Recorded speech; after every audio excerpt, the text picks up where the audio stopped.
You asked me if I want to go first, bro. You Like, you know know what I'm what? saying? Okay, let's do it. Let's wait. I ain't gonna trip. Let's do it. Yeah. Let's wait. I'll do that. Let's All do it. right. So I'm gonna So peace listen. to the people, man. So I'm gonna listen in, and when I want to do commentary, of course I'm gonna pause it and say what I gotta say. Welcome to the you know what I'm saying, the debate. You got to start your Um, time now, Lex. Do you want me to let you know? oh, I thought he said say what's up for it. Are we start? I'm just starting or what? Oh, well, it's just a greeting, and then Philly gonna let us know when the debate Yeah, I was officially just start with the intro. Yeah, it's just a greeting. Go okay. ahead, brother. My bad. Yeah. So peace to the people, man. Welcome to the debate. Is hip hop socially engineered or is it our culture? Y'all know where my stance is, man. So yeah, I'm looking forward to it. Shout out to everybody in the building, all over the world, everybody tuning in. I'm glad you tuned in. It should be a good one. Peace to, big dog Philly OG and brother Sanchez. Thanks for having me, man. Oh Appreciate yeah. it, man. It's definitely an honor. And yeah, man, we just ready to get it in, man. I hope y'all enjoy the show. It should be a great show. You know what I'm saying? It should be a great debate, no matter what the turnout is. And yeah, man, it's important and it's gonna be good information. So peace to everybody out here, man. I'm in the building. One Nation of Niggas TV. You know what I'm saying? And we in the building with Brother Sanchez. So peace and blessings to everybody, man. Let's go. Got you, Lex. Good luck. And do your thing, brother. Brother Sanchez, you ready? For sure. All right, I'm So gonna share.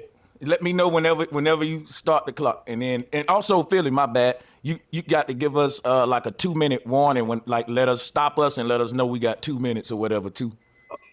Got you. So the first Thank you. round is going to be a 10-minute intro that each of y'all gonna have. So who's going first with the intro? That I'm going first with the intro. Okay. So whenever you're ready, Lex, let me know and I'll start the clock. And I'll let you know when the 2 minutes. I'm not gonna say anything until come to the 2-minute mark, brother. Yeah. I might not even need the whole 10, man. So it's just a little quick intro. But my screen is shared. Can y'all see the screen? Yes, sir. We can see it. All Let me right. know when you're ready to start and I'll mute up. All right. Yeah, I'm ready, man. Got you. Just started the clock. You got it. All right. Welcome to the Shizzo.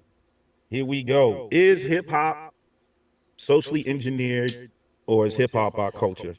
One of the things I'm going to be showing today is that, the importance of it is, as you can see on the screen.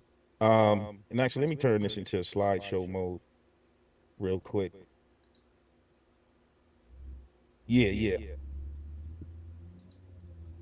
Actually, 1 second. Yo, got to do something real quick. Hold Let's on. get Stop it. my time real quick. If y'all can hear my mic, drop a I one. got to set something up. Drop a one. Go ahead, brother. I got you. All right. Like and share the video. This is our first live stream on GWM, baby. Let's go. And shout out to everybody in the house. Much love, much respect to everyone. Hopefully y'all having a beautiful weekend. All right. So I'm about to reshare. Yes. All right, here we go. All right. You ready now? Yep, I'm ready. I'm starting your time back. Go ahead, brother. You want to know how many people showed up at the debate? Average. I ain't gonna give you a number. I tell you what though. Make sure y'all be at the next pay-per-view event. All right. This out the way. All right. If y'all can see my screen here. Hip hop. First thing I'm gonna be showing today is that, as you can see on the screen, the elements of hip hop existed way before MK Ultra or COINTELPRO. So there's no way they created it at all. Okay, so I want to say something about his premise here. The elements of hip hop existed way before MK Ultra or COINTELPRO, which means that the people in power did not create hip hop. Here's how I got Let's. I never said that the people in power created the elements of hip hop. When we say hip hop and leave all the elements off, what we're referring to is hip hop is this thing that was founded by an industry of fathers. You know, Henry Ford founded the automobile industry. right? They tell us in this land, and we know that they're lying about this next one, but they tell us that the Wright brothers pioneered the aviation industry. Now, I believe that our indigenous ancestors were aviators way before the Wright brothers, but that's another stream. But what I'm saying is that it's normal for a man or a group of men to pioneer an entire industry. A group of white tech nerds in Silicon Valley pioneered the entire computer internet industry today. Gateway, Microsoft monopolized it. Now watch this. Did Gateway and Microsoft, are they saying that the elements to making computers did not exist before them? No. The elements that lie at the foundation of making computers have always existed before Bill Gates, before Microsoft, but they never existed as an industrialized form distributed to everyone's household. If a person say Sanchez, they had computers back in the ancient times, so Bill Gates didn't create no doggone computer. If a person say Sanchez, the elements that foundate making a computer always been here, so Microsoft can't get the credit for that. You're right. Microsoft don't get the credit for that. They get the credit for pioneering the industry. When we talk about the elements behind making a computer, that's universal. When we pick and choose from elements, when we create a family of elements and say this right here is gonna be an industry, we've now founded a whole new economic cash cow or assembly line to now industrialize that thing so that we can get that thing into everyone's household, like the automobile. And the person that's responsible for doing that, they get credit for it. Now, guess what? We can't say that the founding fathers get credit for that because they don't own no distribution labels.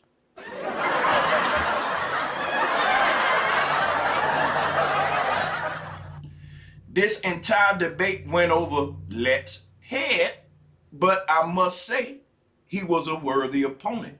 We're gonna drop a bomb for our brother Lex. It was a fire-first debate. It was a lot of the people got their money's worth. And Lex, let me go ahead and wrench you up, man. I'd love for you to join the open panel, my bro. And me and Lex got some fire debates coming up for y'all in the future. You know, we didn't have a lot of time to promote that one, but trust me, when we get on this flat earth globe, oh my God, that one gonna be lit. Okay, yeah. So yeah, we want to show Lex love and J Mar, because guess what? I keep seeing that avatar J Mar, and I'm like, is that my brother J Marvelous? Because it's two brothers that I know on here with a name similar. But yeah, because I always, want to show the brother J Marvelous love, but also show the whole chat love. Rocka Brazi, what's up, man? Yeah, man, let's got it in, and still did sharpen steel. But we're gonna review this, and I'm gonna show Lex some of the ways where I think I got him at, and then we'll drop the link later. But yeah, I think Lex made a mistake right there. The elements of hip hop did exist before COINTELPRO, but hip hop as an industry did not. Hip hop as a household product in everybody's house in America did not exist like that. Who made it exist like that? the people that founded the industry. See, here's what Lex did throughout the debate. Lex went back and forth between protecting the elements of hip hop and the industry, the industrial complex of hip hop. And once I got him to do that, I had him kind of off balance, shaking right where I wanted. Because once I get you to defend the industry, I got you where I want you. Because the industry is what I was referring to as hip hop. And then that kind of led into a sub debate to where he pointed that out. He said, see, Sanchez thinks that hip hop is the industry, but hip hop is the elements that exist. No, see, that's where I disagree, and that's where me and Lex gonna have another debate on hip hop. We'll do that one for free if you want. But yeah, the elements of hip hop before the industry, you know, existed as separate elements that stood alone. And then if they wanted to all come together, they all fell under the umbrella of this urban street culture. So if you was spraying shit on the wall, they looked at that like thug shit and street culture. If you was breakdancing, street culture, you know. If you was rapping, they looked at that street it was urban street culture is what it's born out of. Children on the streets who didn't have much, looking for ways to have fun without the most expensive playgrounds or the most complex technology. So they beat on tables and beatbox and did what they, and that gave birth to new talents and artistry and a whole world of possibility and creativity that allowed us to escape from our measly reality. That's what art is supposed to do. Once anything become industrialized, the magic of it go away, and it just become about how many albums did he sell though? But he sold more albums than him, and we're arguing about who made the slave master more money. That's the part, like when we say is hip hop our true culture, you got to realize the word our shows ownership. But yeah, we're gonna talk about we'll be able to show you the elements of hip hop. Well, matter of fact, you know, we can start dropping a link now if people want to come on. We can you know, dissect this thing. But yeah, hit the like. Before there was a MK Ultra or you know, the CIA came in or whatever. So I don't know how you can create something if the elements existed before these organizations or before the so-called creation of hip hop, which supposedly occurred in the 80s. You know what I'm saying? Because you will see in this debate that so-called infiltration of hip hop started with the gangster rap like NWA and all this type of stuff. Well, that's not hip hop. It's not hip hop. And you're gonna see there's a difference between hip hop and gangster rap that was promoted by not even MK Ultra. We can say COINTELPRO might have something to do with it. We'll show that, but it's basically the small hats. And seeing what they're doing. Everything love, what's up? Bugatti, what up? Now Lex is saying it's basically the small hats. But let's hear him out. Is throwing you off. That's what Sanchez is gonna do. They'll throw you. They act like it's something else. You know what I'm saying? So we're gonna get into that. We're gonna show you the elements of hip hop, how you know what I'm saying, where hip hop comes from, and the difference between hip hop and what Sanchez is gonna show you today, which is gangster rap. It's a difference. And also realize that rap is only one element of hip hop. But you know what I don't get though? What and this another thing that Lex gonna have to explain to me. How do you separate the baby from the mama? You can't separate gangster rap from hip hop. Hip hop was all about talking about the trials and tribulations and struggles that we face on the street, no matter how graphic it may be. You know, it was all about that punchline about the auntie in the alley shooting up heroin, having an OD. And you know, America didn't like that sort of graphic, vivid illustration of what's going on in the ghettos because they was trying to sweep that under the rug. America like to sell to the world like they doing with all these immigrants up in the Midwest. We such a beautiful land, and it's just a Garden of Eden over this bitch with everybody just kumbaya. But when hip hop came out, niggas was saying, nah, nigga, it's grimy. This is, you can get shot the fuck up. You can get stabbed. You can get your brains blowed out for a pair of shoes. You could get stabbed and shanked for your Averets coat. This was what, and that was making people overseas like, oh my God, America, whoa, what, we never saw this element of America before. The gangsters they showed us with in American culture still wore suits and fucking, you know, kind of corporate. Your Jimmy Hoffers and etc. Now you're talking about, you see, this is what all I'm saying is gangster rap ain't nothing but gangsters rapping. How is that not hip hop when gangster culture have always been a part of our people? What ain't nothing wrong with forming a gang of people to protect you and yours. It's a militia, a military. I'm with it. I just don't like that we only kill each other.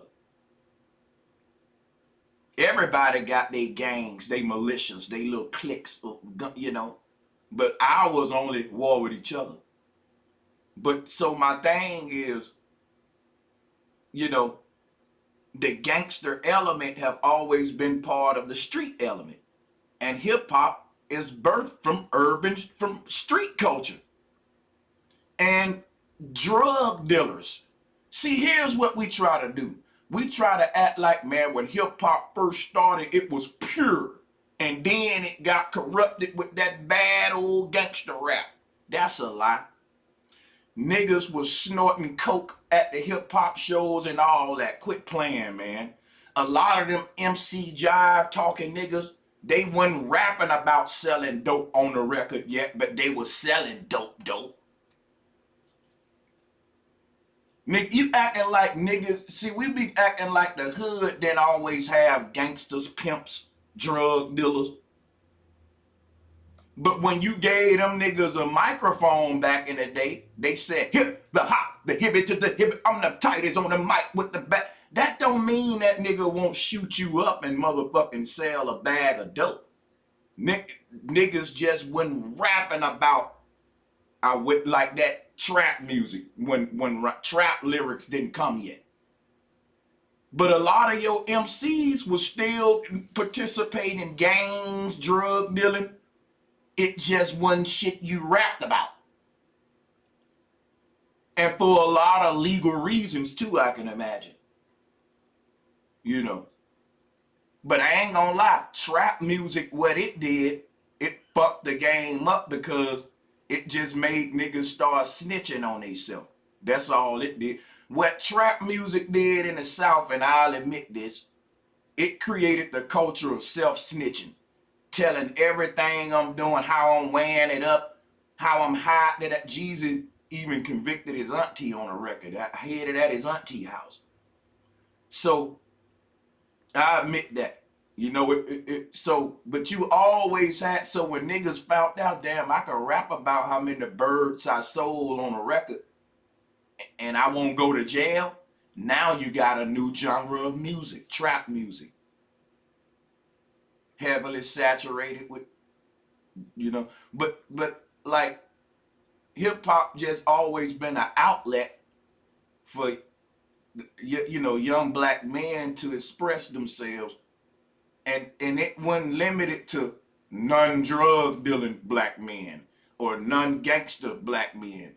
Whatever your walk of life was, even if you're a woman that's promiscuous, you can pick up a microphone and talk about that. about how many niggas you had sex with.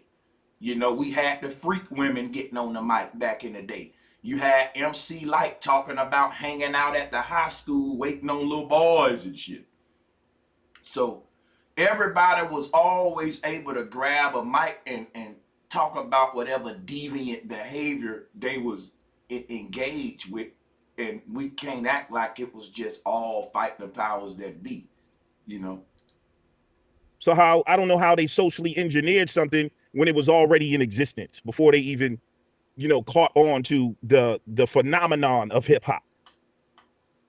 Going to the second thing, hip hop was not socially engineered. It was attacked and infiltrated.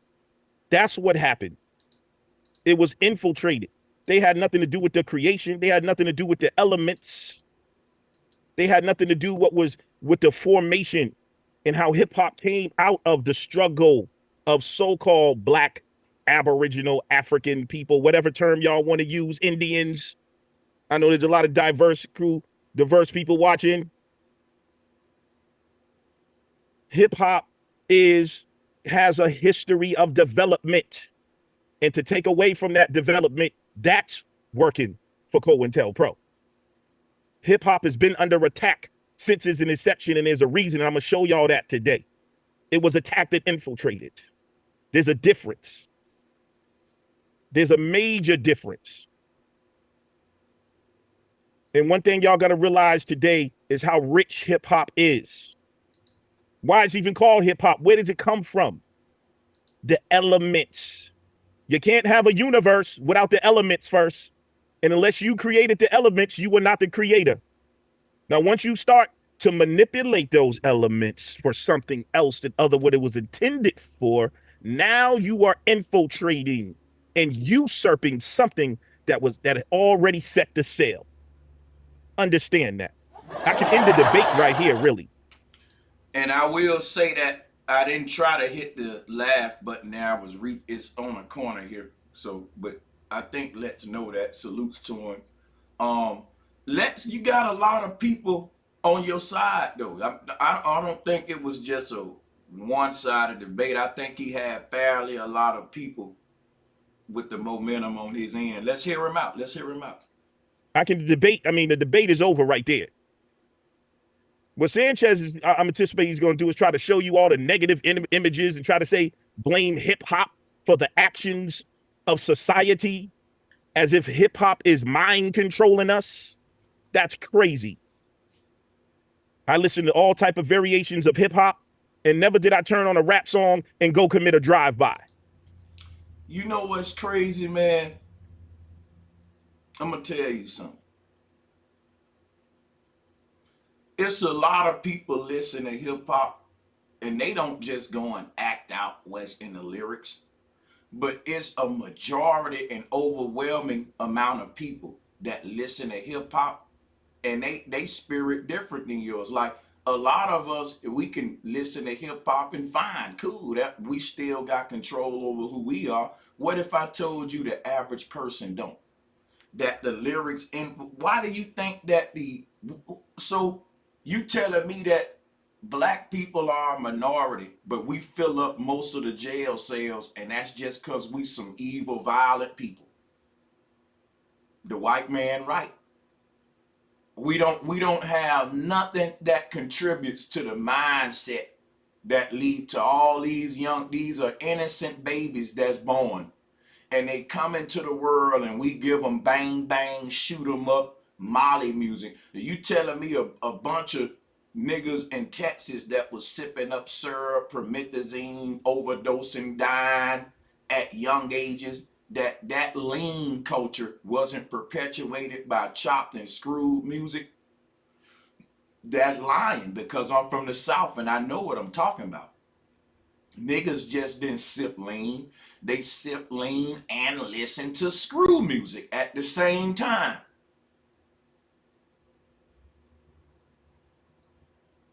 The music is responsible for an entire Molly era that went on, the Molly era, and more. Psychedelic music, when niggas was taking psychedelics, they named the whole genre after the drug that niggas was using. psychedelic music. And you know why it got that genre? Because niggas was using psychedelics. You know why chopped and screwed, DJ Screw music is popular with that. Like there's drug cultures around the vibrations of the music. For example, when I'm smoking on my weed, I like to hear me some goddamn light it up, roll it up, smoke it up, some good old weed shit, some Bob Marley, some reggae, something that promotes motherfucking me being under the influence of that leaf. And the music for a weed head might not hit that the same for a nigga who like to sip syrups and pop pills. He may want to listen to Juice World, Tentacion. Like it's different vibes for your tribe and your drug of choice. So I shouldn't even call it drug in a lot of cases. I'm just saying though, music is very powerful. Sound, vibration, it's a tool of war, man. Hip hop is the soundtrack to what was going on in our environment. Other people came in, mainly the small hats, and we're going to get into that and show you the difference between creating and socially engineering. Let me make it to where you can hear it too. Let's hold on. Actually, if you hopping on, I want you to still keep the YouTube video on another tab so we can follow along with us. But welcome to the call, bro. Yeah, welcome to the call, man. Yeah, peace. Can you hear me? Loud and clear, loud and clear. Yeah, peace to you, Sanchez, man. How you been? How your new year been so far, man? It's been good, man. I can't complain at all. Thanks for asking. How about yours, man? Smooth sailing, man. I think it's gonna be a good year. We brought it in with a nice event. You know what I'm saying? And yeah, man, keep it going, bro. I'm not gonna interrupt your review too much because I don't, you know what I mean? You can interject too. You can interject. I might here and there, but I kind of want you to do your thing. But if you ever want me to comment or something, you can just let me know. Okay, man. I really appreciate that. Can you hear it on your end? You still watching it on your end? I mean, you on Zoom, right? You can just go in the share the sound. Yeah, I can share the sound. But I have to share the screen too. That's cool. No, you don't have to do that. If you go into when you go to share, go advanced settings, and just click share computer sound, and you don't have to share the video. Okay, let me see. So when you hit share, you should see advanced. Oh, gotcha. And then just hit, yeah. Yeah, man, that's dope. You know, okay, I'm a nerdy tech nigga. Hell yeah, man, that right there is the jewel right there. I needed that. Hell yeah. Yeah. So yeah, now we good to go. Let me go back to the debate. Here we go. All this conspiracy. I know y'all love this conspiracy stuff. This Illuminati. No, it's called commodity. Oh, and I'm so glad that I hit play when he said this Illuminati conspiracy stuff. Cause guess what? Me and him got to I'm having a whole sit down with this Cat Williams shit. And I got some brothers that they ain't supporting Cat Williams. I'm gonna be a neutral host. The reason I want to talk about Cat and bleed that into this here debate here, because a lot of people think we're tripping when we talk about the conspiracy in these industries and this sort of Illuminati.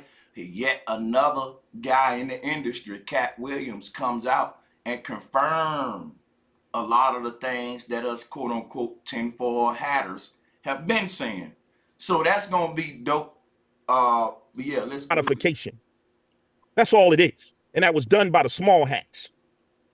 But it's some guys out here that rock with me that's saying, nigga, Cat Williams part of it too.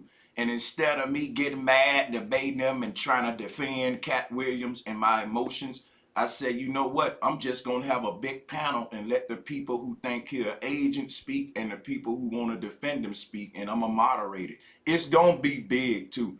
I might even, and I think I'm going to have the brother Bullets Gotti on too, because we need some opposition to to cat to make it fire. But yeah, salutes to the people in the chat that want to rock with me on it.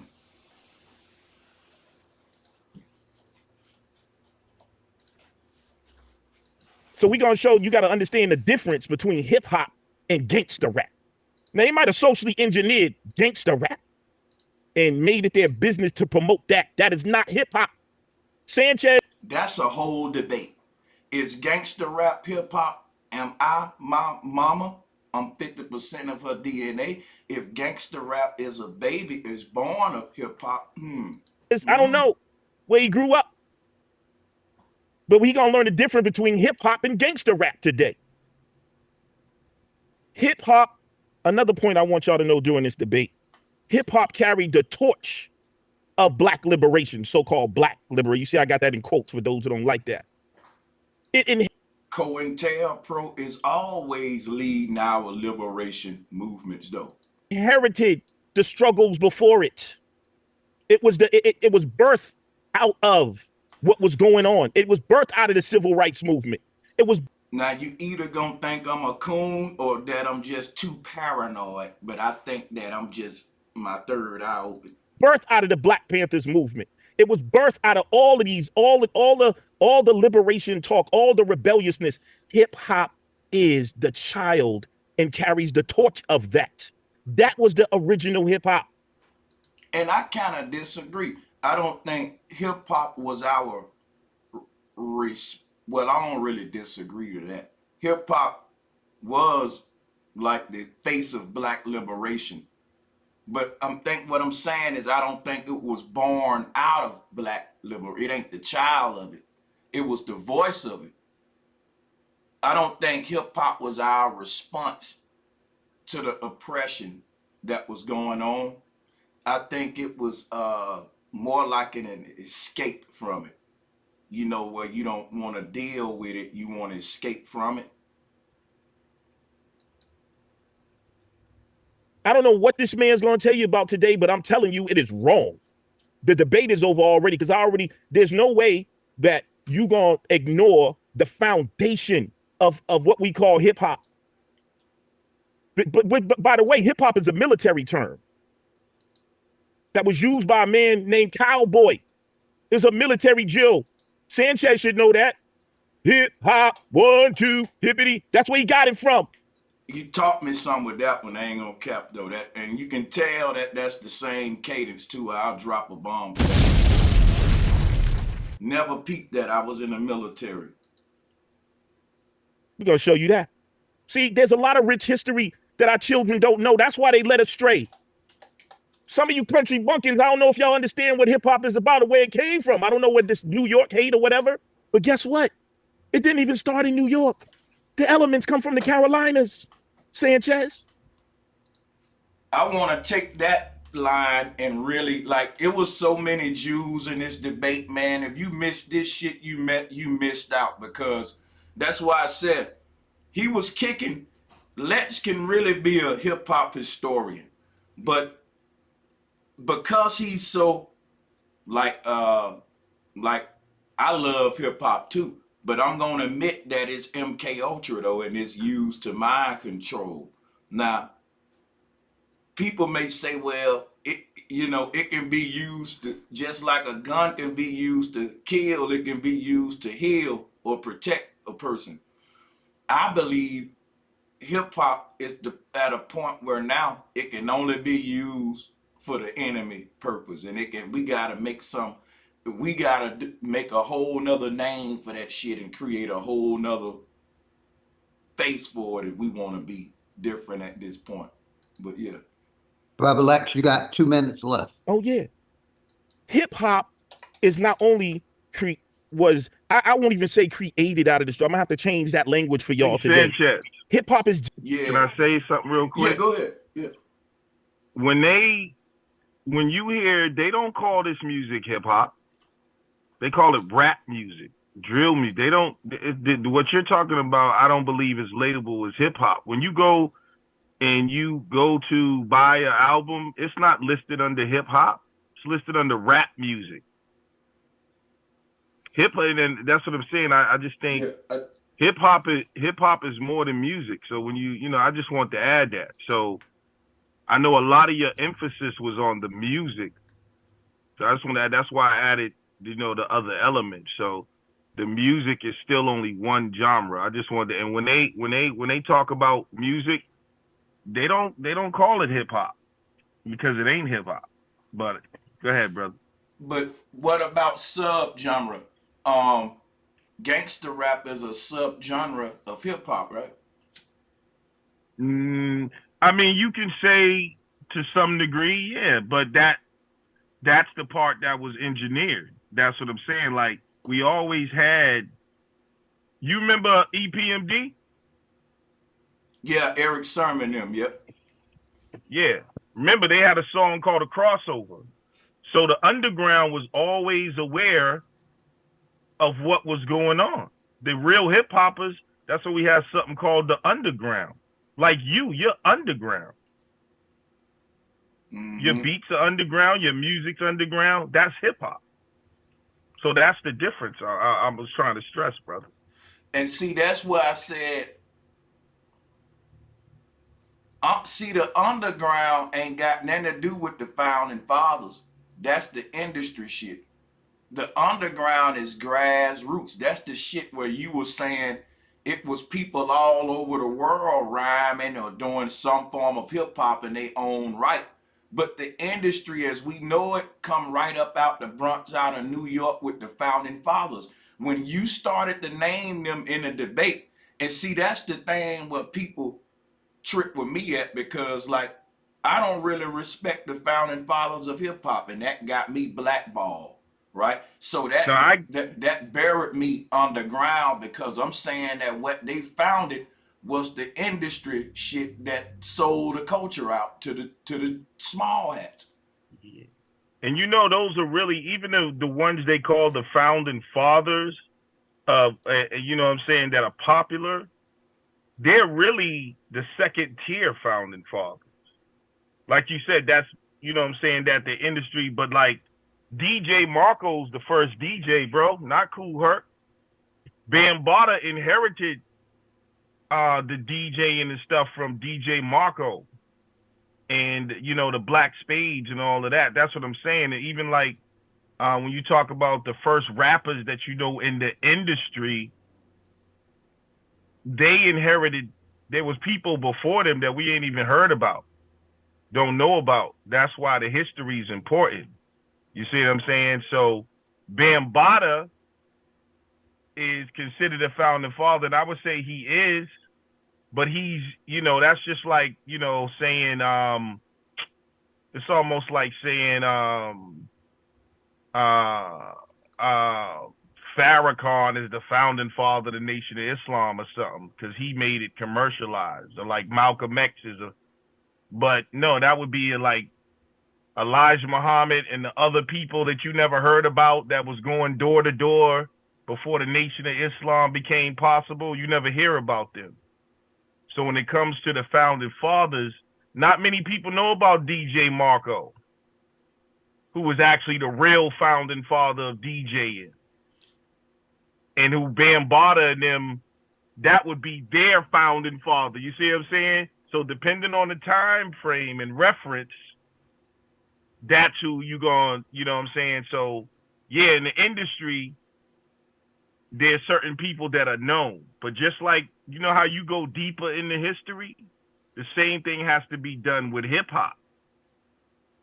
So some people think like KRS-One is the founding father, and he would be in the line, but there was people way before him. You know what I'm saying? That's why I brought up like Pig Meek Martin. Not many people know about him. This is an old black dude in 1968. That was the first rap song. How many people know about Pig Meek Martin? So is Bambaataa the founding father or Pig Meek Martin in 1968? So that becomes, you know, one of the challenges when you say you don't respect a lot of the founding fathers. Do you not respect Pig Meek Martin? Do you not respect DJ Marco? This is before the industry took over. This culture was already being cultivated in there through, you know what I'm saying, the black spades, which I didn't really get into in the debate. I wanted to. Maybe that's another debate we got to have too about gang culture and what that really means. Be on the You see what lookout I'm saying? for that one. Yeah, for sure. Hell yeah. Because a lot of the hip hop comes from the so-called gang culture. You know what I'm saying? Specifically the black spades, in terms of DJing and all of that. So I just want to add that, bro. For sure. I'm gonna play the video, y'all. Be on the lookout for that gang debate, because that's definitely something I disagree with. Because just like I'm saying with hip hop, I'm saying the same with the Black Panthers, that they automatically started off FBI and agent.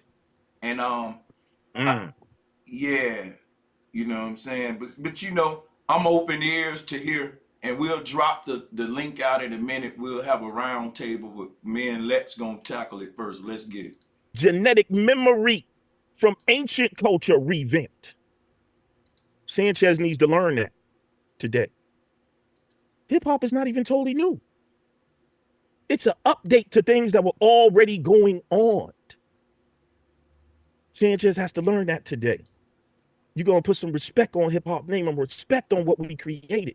And you're not going to hand it over to some conspiracy theory and shit on the hip hop legacy. You're not going to do that. Finally, hip hop is to be protected, reclaimed, and honored for its power and influence. It's the most influential culture on the planet. It is Aboriginal, Black, African, whatever you want to call yourself, Indian, whatever you call it. It is our culture, and it is not new. It is revamped. It is modern, a modern form of things we was already doing. It is the voice of rebelliousness. That's why it was attacked from its inception, Sanchez.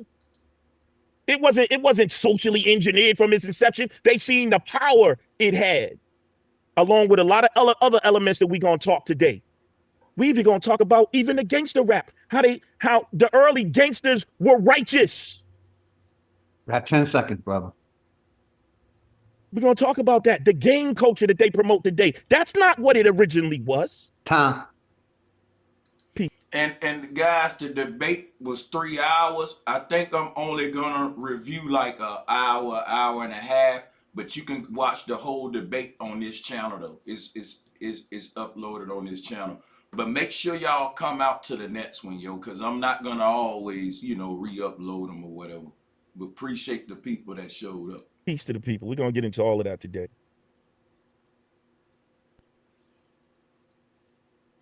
Brother Sanchez, much love and respect. Shout out to everybody in the house. Much love and respect to all of y'all. Hope y'all enjoying this debate. Brother Sanchez, you got your 10 minutes. You ready? Let me know when you're ready to start. If you can hear me right now, I am ready. Go ahead, my brother. You got it. Start your time. He said that the elements of hip hop existed before MK Ultra. I agree, but he don't understand what MK Ultra is about. MK Ultra is about taking something that already resonate with the people and then using it against them. Now, I'm gonna show you how that happened right here, because he's saying that if the elements of hip hop existed before MK Ultra, then hip hop as we know it and as it was conceived couldn't have been born as a tool of social engineering. That's where he's wrong at. Because if hip hop would have stayed grassroots in the hood and the communities and would have been owned and operated by the people since its conception to the world, then he would be true. But that didn't happen. Let's want to say that hip hop was attacked from its very beginning. But the truth is that hip hop was engineered from the ground up. That's the part. So y'all get a good taste of our arguments in this debate. And then we expound more in the detail on these throughout the debate. I'm dropping the link if you want to join. I'm going to open up the round table in a minute. But let's hear a little bit of open up for mine, because I'm expound on mine a little bit anyway. We like to say this thing was attacked from its roots, but the truth is they just was building it from the ground up as a tool against you, and they couldn't introduce it to your people as a tool against you. The devil will give you a pretty cake, but when you eat it, the poison is in it. So just like we say with the Black Panthers, That they started off good, and when the people saw that, they attacked it from its. So my argument is this. Let me just go ahead and make this argument while people get on, because I'm ready to kind of talk about it now. Y'all get the arguments, and the debate is on the channel. I don't want, and plus we got Let's here, and you can watch the debate. We got both of us brothers here. We can get something going and good bills going instead of just sit here and watch that. But yeah. Because we can reiterate on our arguments. You saw them, and mine is, how long us black folks gonna keep saying they saw it was a good thing, so they infiltrated it? And that's like how we keep letting them infiltrate it that easy from the get-go. We say, well, they infiltrated it from the jump. Why can't it be they fucking engineered it from the ground up? And I know why it can't be that, because you saying the elements of hip hop existed before MK Ultra, but that ain't got nothing to do with the point that they can take those elements, arrange them in a way, and use them for their benefit of mind control. And once they create the right formula, they can dispense that throughout the world. Whereas the people who originally created this thing called hip hop, they'll have no control over where it get released to, how it's released, and the lyrics in it, the image of it, or nothing. And that's what we see going on. But we saw that from the jump, though, is what I'm saying. It just wasn't as obvious from the jump. Salutes Dean General and Big Dog Philly. What up to y'all? I'm gonna drop the link for anybody that wanna join. If you guys going live or whatever, you know what I'm saying, we can have when I leave, we can have everybody go to your shit. Oh, excuse me. I wanted to try to stop using so many cuss words on these channels, but fuck it.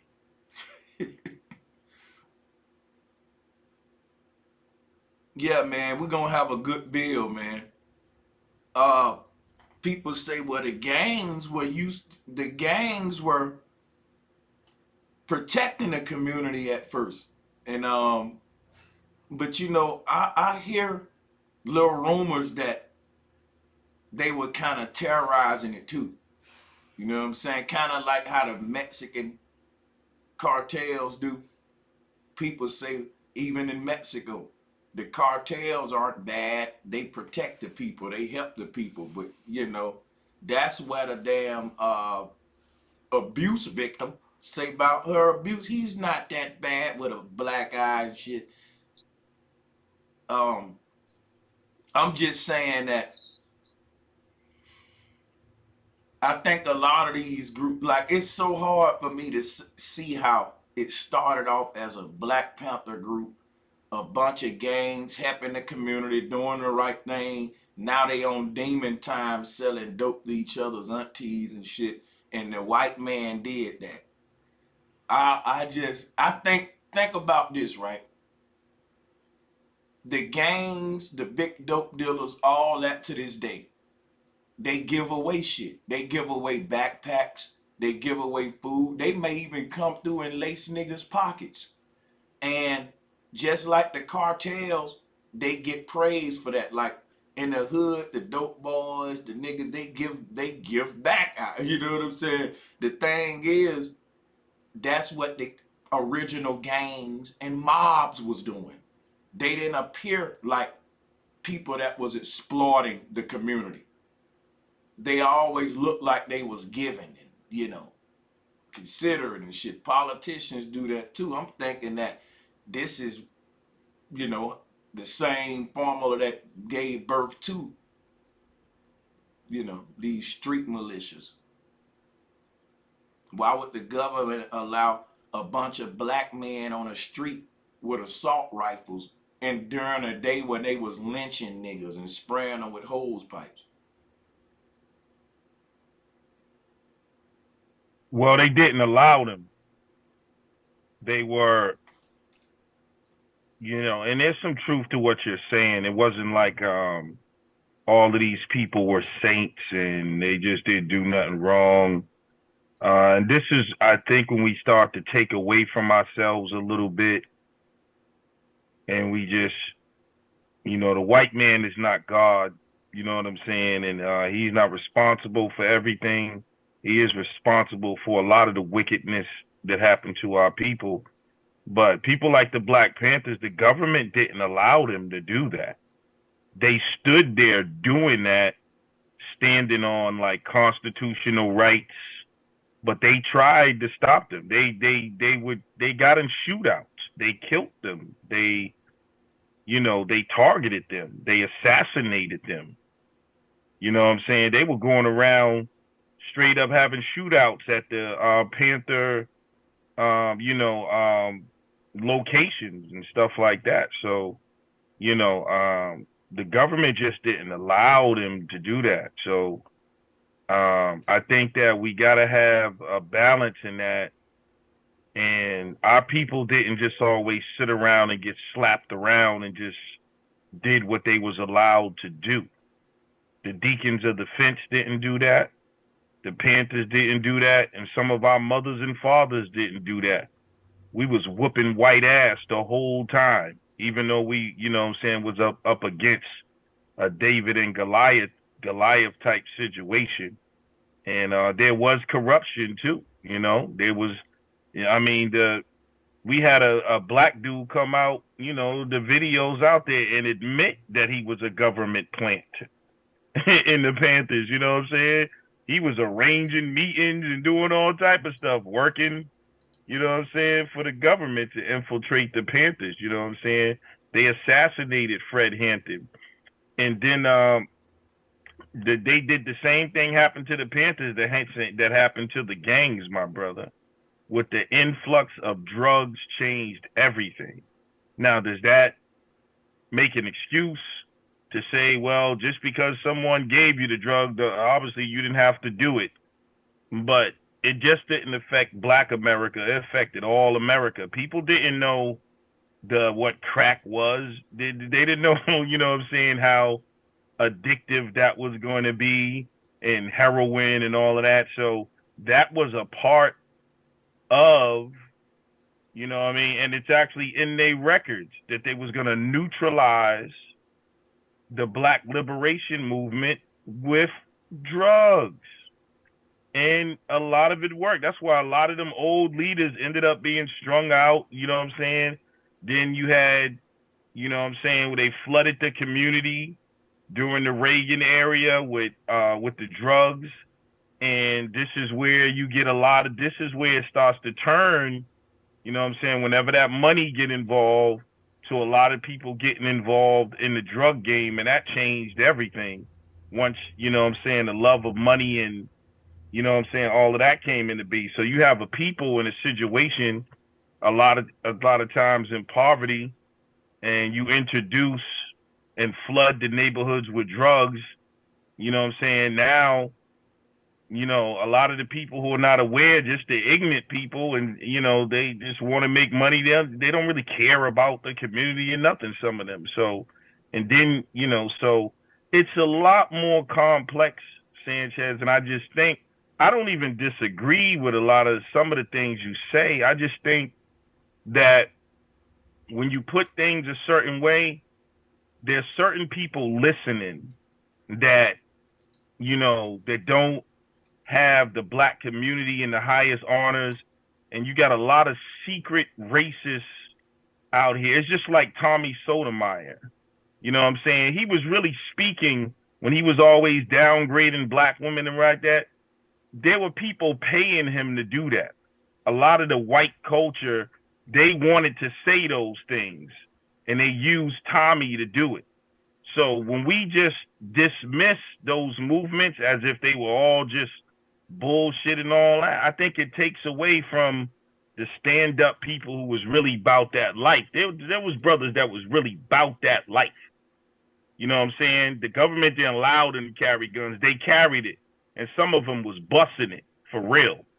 So, it's like, my issue with you in this conversation is not that you're not wrong, not that you're not right about some of the corruption, but it's like you're just saying all of that shit was bullshit. niggas wasn't doing shit. Niggas is like, so we wasn't doing nothing. So you telling me someone gave us our freedom? White people didn't give us shit going all the way back to slavery, bro. We fought the whole time. We freed ourselves, bro. Salute, brother. You know, I don't think we free. Salutes to everybody on the chat room. Nobody in the whole world is free right now. Salutes, I'm bro. talking about in terms of the previous conditions that was in. We still got a road to walk. But where we at today, nobody gave us that. No one gave us. We took that. Hey, Go Lex, ahead, my can I brother. ask a real quick question? What up, Sanchez, Dean, New Orleans, everybody up here? I wanted What's to good? interject with a real quick question. Salutes, Bobby. Salute, man. To Lex, when you talk about like the Black Panthers gangs and stuff like that, you know, I could see where you coming from as far as like it being brothers in there who really fought the, you know what I'm saying, a righteous fight, being from Chicago, you know what I'm saying?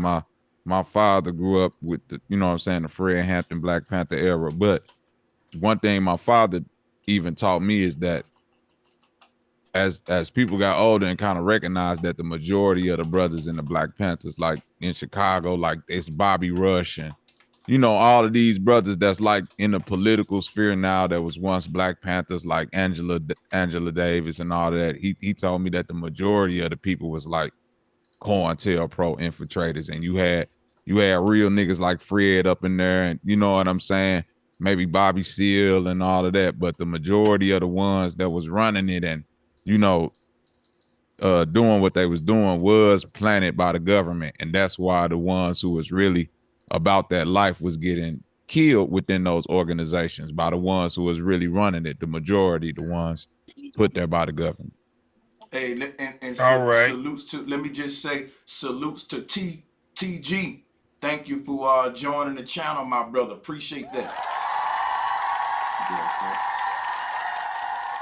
Y'all got it. All You right. want to respond? You said the majority. Name 10.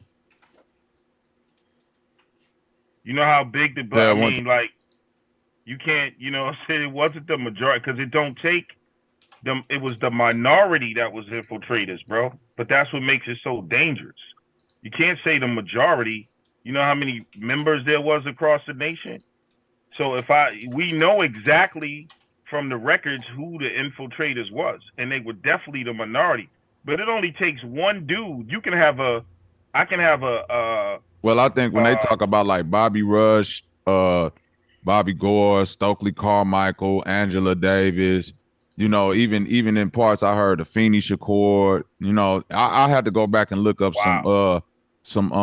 my brother Steve Coakley, man. Shout out to Steve Coakley from Chicago. He was on the Harold Washington That's mayor my board. guy, man. And Harold Washington was the first black mayor of Chicago, and Steve Coakley even came out and said that he was killed because he was, you know, trying to do something righteous in the city, and you know, people in his actual board, like Steve was calling out people who he was actually working in the board with, like, yo, this nigga here did this and that nigga here did. So Steve even said, like, within working for the mayor Harold Washington, it was the majority of motherfuckers around there was plants that was sent there to like keep niggas in check, and like they took him out. Yeah, I'm a historian of Steve Coakley. Steve Coakley, when he did his lectures, he pointed out exactly who he was talking about, and he named names. So that's what I'm talking about. When you say majority, you're still wrong. I'm speaking about, and well, technically, when I just said that, I'm speaking within the cabinet of like Harold Washington. I was speaking on that specific situation, but when I was speaking, let me rectify my statement. When I say majority, I'm not talking about the members. I'm talking about the majority of leadership within the Black Panthers. Oh, I would agree with you somewhat, but it still wouldn't be the majority. They would still be in the minority. Well, that's why I clarified my statement. Even amongst the leaders, they wouldn't be in the majority. That's why I would disagree with you. All right, that's why I said name me 10. I was starting to rattle off the list, but like I said, I don't want to throw nobody name on there. That's right. Not. So what I could I'm go saying get the. When you give me that list, if I was to give you a list of all the leaders, it would not be the majority. And there's many people that not even didn't get famous. Like when we hear about people like Fred Hampton and those, they're the like famous ones. Mhm. But like there's chapters that you don't even know about with leaders. You see what I'm saying? So it wouldn't be the majority, brother. It wouldn't be the majority. But they don't have to be the majority though. Because like I said, if I have a chapter somewhere, it only takes one person in there to be an infiltrator. There could be 100 members in this chapter, and it only takes one agent to give up the information or do whatever. So there's never been a majority. Would you of feel agents. like then a majority of the leadership who was put in the forefront, not just in the Black Panthers and gangs and hip hop, even in like other civil rights situations, you know what I mean? Would you feel like the majority of leadership that's put in front of the microphone is like infiltrated? Would you feel like Because that's where I feel like, you know what I'm saying, like to even more clarify the statement. Like when I say leadership, like you said, the famous ones, of course, it's plenty of chapters and people that we don't know. You know what I mean? But when we talk about moving the needle and people who control influence, right? And actually can control the minds of, you know what I'm saying, masses of people, we talking about people coming out saying Huey P. Newton was a infiltrator. Bobby Rush, Bobby Gore, Angela Davis, Afeni, you know what I'm saying? They running down damn near the whole list of like the people that's plastered on these t-shirts as like the forefront Stokely Carmichael of Black Panthers and saying like, yo, these niggas was actually sent here to like lead you astray. Yeah, I mean, people make those claims, but here's what I'm saying, brother. We got to understand psychological warfare, right? And there were a lot of agents. They got a lot of agents everywhere in every organization. That's the government's job to keep tabs on people. But when we do that, you have nothing to psychologically or politically gain from telling the world that all your organizations basically wasn't shit and was just started by agents. You might as well come out. You see what I'm saying? But like, see, so a lot of that is prop. Listen, watch this though. Oh, my bad. Yeah, you're right. My bad. I'm just saying a lot of that is propaganda. Some of it is true, but it is not the majority, my brother. So and put it like this, even if it was true, and here's where it gets a little sticky, that is not something you want to promote because that's imagery and propaganda. It's just like George Washington was a piece of shit, but they don't teach that in school because they're not going to downgrade their own people. That's an in-house thing. It's just like if I find out some things about Sanchez that maybe the public don't like, I'm going to keep that between me and Sanchez because I'm not going to come out here and try to tear down everything that Sanchez did, even though behind the scenes I may know this. Now, Lex, Sanchez was hanging out at the bar, and I'm not going to come out. I don't mean to cut you, brother, but to clarify, if George Washington, because I hate to cut you, but to use your point, if George Washington was a piece of shit to his own people, do you think they then would have, you know what I'm saying, wrote it? Because he was a piece of shit, but he was a piece of shit for his plight. You see what I mean? So in that case, it'd be kind of like the Black Panthers who were speaking for their people. They will be viewed as pieces of shit by the other side. You know what I'm saying? These white people. But we're saying the ones that was, that's being viewed as pieces of shit were the ones that harmed their own people. I don't think George Washington kind of fit that mold. Yeah, he sold America. I mean, people will say he was a British agent. I want to make some people say he was a Freemason. So it's like, he didn't have the interest of the public if you look at it like that, you know what I'm saying? But go ahead, brother. I want to make a quick point. You said it ain't good to promote that every movement that your people form, like to empower themselves and fight the powers that be, was sort of COINTEL, pro-pop, some sort of conspiracy. But if you think about it, that's true for the majority of people. Even if you look at what's going on in certain parts of Africa, you got apartheid where you got entire groups of villages going to war with each other for generations that started from political agendas. You got certain European powers um, playing the whole favoritism game with groups in Africa to where they're giving they arming these groups, and then they giving some of them more resources than others, breeding tension, and they know what's gonna happen, and they like divide and conquer. And these people think that their groups, when they say we going to fight for our people, and like they join in these organizations and stuff, but it ain't for their people. It's all part of a political agenda to keep them divided and conquered, just like with the gangs over here and all of the divisiveness and shit over here. You know what I'm saying? Among our people. So Yeah, absolutely. And that's still a problem today because we don't recognize who the enemy is. That's where this universalism becomes catchy. They did this everywhere they went, even here in America with the tribes here, because we never wanted to say that's the enemy right there, because we had our own little beasts with each other. So they were able to manipulate that, and that's still going on in the modern form, where, you know, in terms of what I'm saying is my perspective is I'm protecting my people, their images, whatever it was.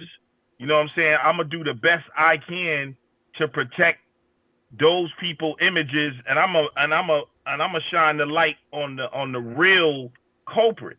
so But look, see, in tribalism, okay.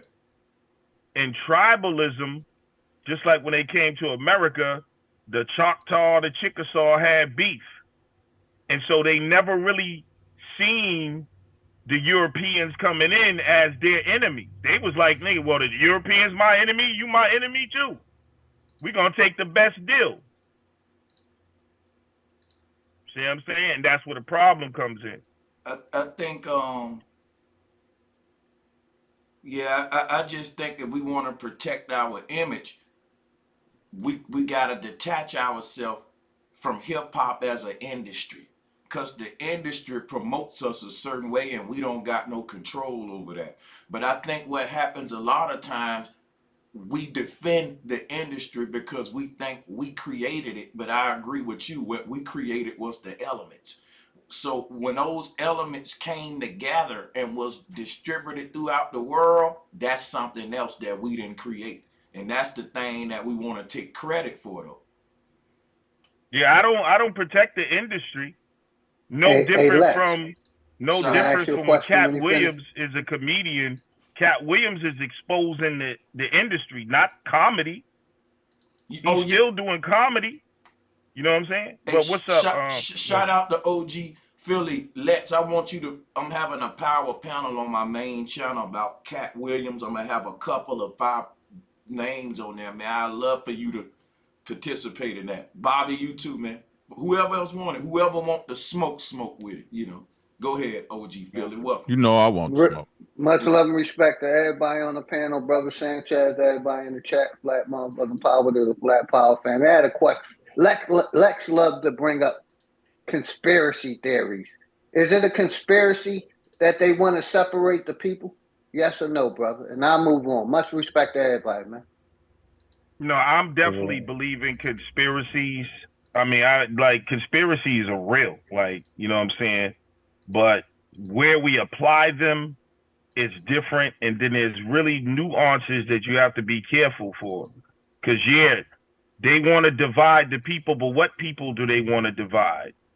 So, like,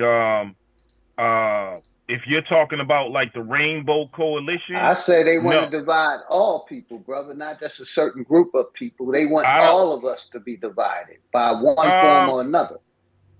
Yeah, I agree with that, but let's be real. See, what we call black people have their own unique experience. And everyone that is a part of what we would some like to label the dominant society right now, they benefit off that.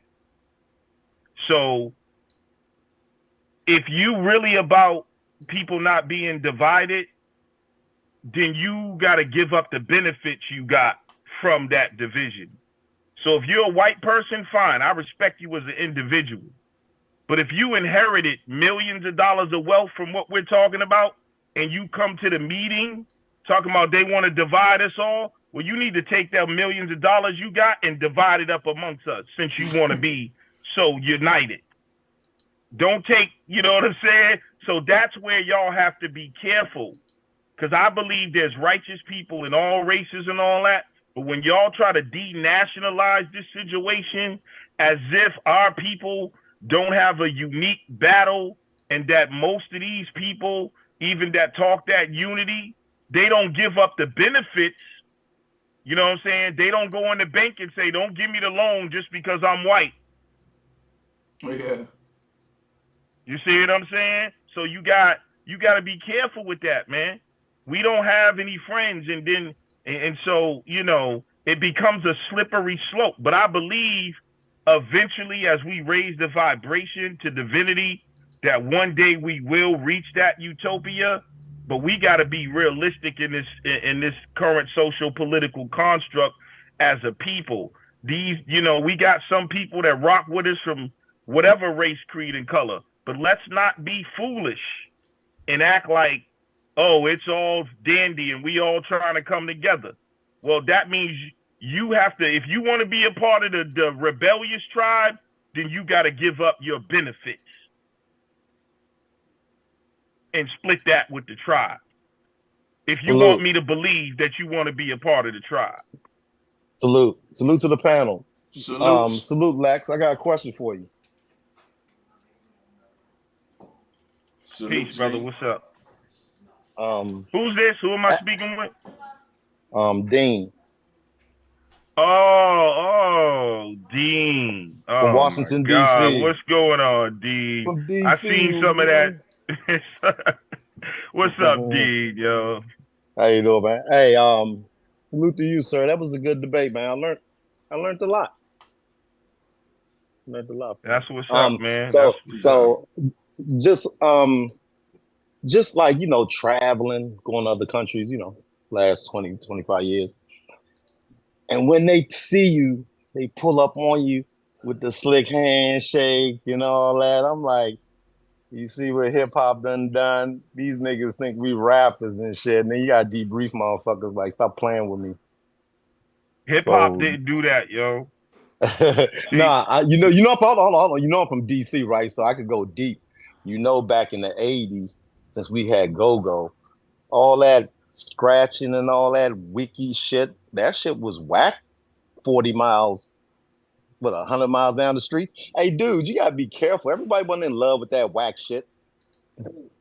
All right, well, you know, I can't argue. You know what? When the beat smoothed out, when the South saw smoothing the beat out, and y'all stop You about to scratching start some shit with this, Dean. Yeah, you on? Hey, bro. I'm real, but I'm real. I'm real. From Washington, D.C., yeah. So listen, hold on, let me finish. You can talk all you want. I'm just saying you want something else right now. No, like, I'm not. Personal. No, that's my experience. Feelings. No, they ain't feelings. That's real. Well, you know we got go down DC. You know, so listen. So back in '82, when I heard the first, I said a hip. I was in my pops. My pops gave us 50 cents to see if we can rap it, nigga. I'm part of it. You are too. So when I said I'm a part of it, dude, it been vile. I don't even know what you be talking about trying to sanitize hip hop. It been vile. You was one of those dudes that when the colonizers came over here. Don't try to psychoanalyze me. You was one of them dudes that was in the house. Dean, don't try to me though. Yeah, but don't talk to me about me. Don't talk to me about me. Talk to me about what I said. All right, but you're talking about your personal experience, but you don't want me to talk. So if you don't like, there's Jewish people who reject, brother. There's Stop Jewish telling me people. what I like. All right, bro. I'm not gonna argue, bro. I don't want to take it there. I'm gonna just say this to you, my brother. Stop that psycho analysis. All right, my brother. You want smoke. You want smoke, but here's what I'm gonna say. My point. Break down my point. There's Jewish people who reject the Torah, reject Jewish culture. They want nothing to do with it. They're secular. They think it's garbage. They think it's mythology. You have every right to reject part of your culture, and you don't have to be a part of it, and you can go do something else. I can't argue about your personal. If you don't like graffiti, if you don't like the way we wear our clothes, the way we talk, if you don't like DJing, if you don't like the music, then, brother, you're welcome to go join another group or stand alone or whatever. I'm not going to debate you about how you feel about hip hop. And one thing I'm going to tell you I think we is one thing I do notice, brother, one thing I do notice what all of y'all keep doing is when we refer to hip hop, you still go right back to the music. There's a dude named Eric Thomas, one of my favorite motivational speakers. He calls himself the hip hop preacher. He doesn't rap, he doesn't DJ, he doesn't break dance. When he goes around the country and he talks to young people and inspires them to be the best versions of themselves. Why does he call himself the hip hop preacher? Because he realizes that is culture. But he's a hip hop preacher, not a musician. Every time y'all talk about hip hop, y'all talk about music. What about hip hop is, what about swag? That's a part of hip hop. I made that up. But watch this. I made that up. I want to respond to that. Go ahead. I made that up. I'm gonna tell you how I made that up. 86, 100,000 up, $3,000 herringbone, going to school in the 80s with a Pathfinder, 16, swagged out. I laugh at all the youngins that's making $15 an hour and have $20,000 worth of tennis shoes. They call that hip hop. I said, I made that crap up, but I was out there. So hip hop absorbed that and then created a lane for the fashion. It's an industry now. But don't think we made all them clothes up. I ain't make up Timberlands, Guess jeans. That's white people shit. All right, can we move on, bro? Like this brother, honestly, Sanchez, with all that brother's is not equipped to have this conversation. Hey, I want to come in on a positive note, though. Somebody else come in. Hey, let me come in on a positive note, though. You wasn't out there. You wasn't out there. You just a scholar. You heard some stuff. Okay, bro. I would say historian. But yeah. And then you talking to somebody that was out there. Let me say less. Okay, bro. So you know my life story. This is where you bringing the conversation down, brother. You bringing it. Like you don't know my life story. I don't know yours. Yeah. I'm gonna tell you what we just. That is relevant. What he's saying, though. What we just don't be psychoanalyzing nobody. Yeah. We just witnessed DC versus NY, and I think for real. Yeah, man. But hey, let me tell you the story since he's smart. Hey, Paid in Full was about Cameron coming down here. Hey, dude, Jay-Z bitch ass told you about us. Tom Ford, Wayne Perry Flow. He talks about us. So when I say less, I was out there. It's not a scholar. I was in the wind. I ain't know. Hey, I seen Puffy riding up and down Georgia Avenue when he went to Howard with a man, nigga. I ain't no fan. We ain't no fan of them niggas. Hip-hop, bro. You trying to say I own it? I tell my kids that's the scourge of the man. I wish I smack myself. Hey, Lex, let me ask you this though, because not you know what I'm saying. I grew up in Chicago in the 80s, and the dress that you calling hip hop, right? You know what I'm saying? So that would be like my father's generation. My father was 82, he was 19, 20, right? You dig what I'm saying? So in Chicago, it was like house music. Wouldn't you agree that whatever culture dominates borrows from the street, not gives to the street? You see what I'm saying? Because in Chicago, I can show you old pictures. My pops and them came up to house music, Luther Vandross. You know what I'm saying? It wasn't like hip hop like that. But if you look at the pictures, them niggas had on the same shit like Dean saying, herringbones, Fila jogging suits. You know, that was just the drip of the dope boy back then. You know what I'm saying? That was dope boy drip. I could show you pictures of my uncle. This nigga got three chains on, stonewash jeans. You know what I'm saying? Air Jordans. You know what I mean? Button up with a leather tie. You see what I'm saying? Like, nigga, look at the. So I'm saying, did hip hop give that to the streets, or did it take that from the streets? Well, I mean, see, this was is it where. life imitating Hold on. Let me answer the brother real quick, please. This is, I don't know why y'all keep confusing this. Like, when you talk about that era, them old era, when you talk about Luther Vandross, the blues, when you talk about the Funkadelics, when you talk about George Clinton, all of that is still coming from the culture of our people. When we talk about swag, like when George Clinton and them was dressing like that, that was an expression of swag. All of that is inherited in hip hop. Hip hop became a culmination of all of that. It's not just the music. So even when we talk about the clothes, people, when I say the clothes existed, it's the way we rocked the clothes that made it hip hop culture. I agree with that. Not that we created the clothes. It's the style. I don't know why this is getting confused. I'm not confusing it, but I think you're still missing my point in saying that style comes from the dope boy street. Even Run DMC, I ain't from New York. I've heard Run DMC say we was mimicking, you know what I'm saying, the street niggas in Queens with our dress style. You know, that's what made us stand out from the previous dress style where they was mimicking, you know, rock and roll with the African Bambatas and Furious Flash, Grandmaster, and all of them. We mimicked the street niggas. We wore the Adidas, the shell toes, no laces, the leathers, the Dob hats. We didn't get, but I'm saying, but no, wait. When you say they influenced the streets, they didn't influence the streets. That was already there. They put that costume on and then said this hip hop now. Brother, thank you. That's what I'm saying. Hold on, brother. I'm not even I don't know where y'all. I don't know if y'all looking for smoke, but I don't disagree with that. I didn't say that at all. That's where it comes from. It entered. That's the culture. That was all part of what was going on. I didn't say that hip hop created. See, y'all keep separating hip hop from what is going on in real life. So the drug dealers in it. That was real though. I'm not gonna.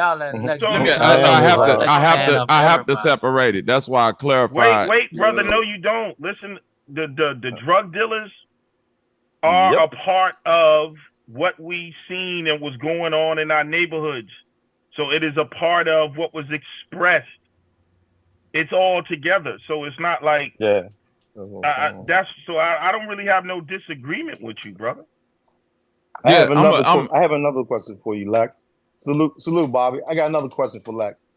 Now I appreciate you, Lex, because I actually salute to the panel. I learned some stuff from you in the debate with Bro Sanchez. Salute the bro.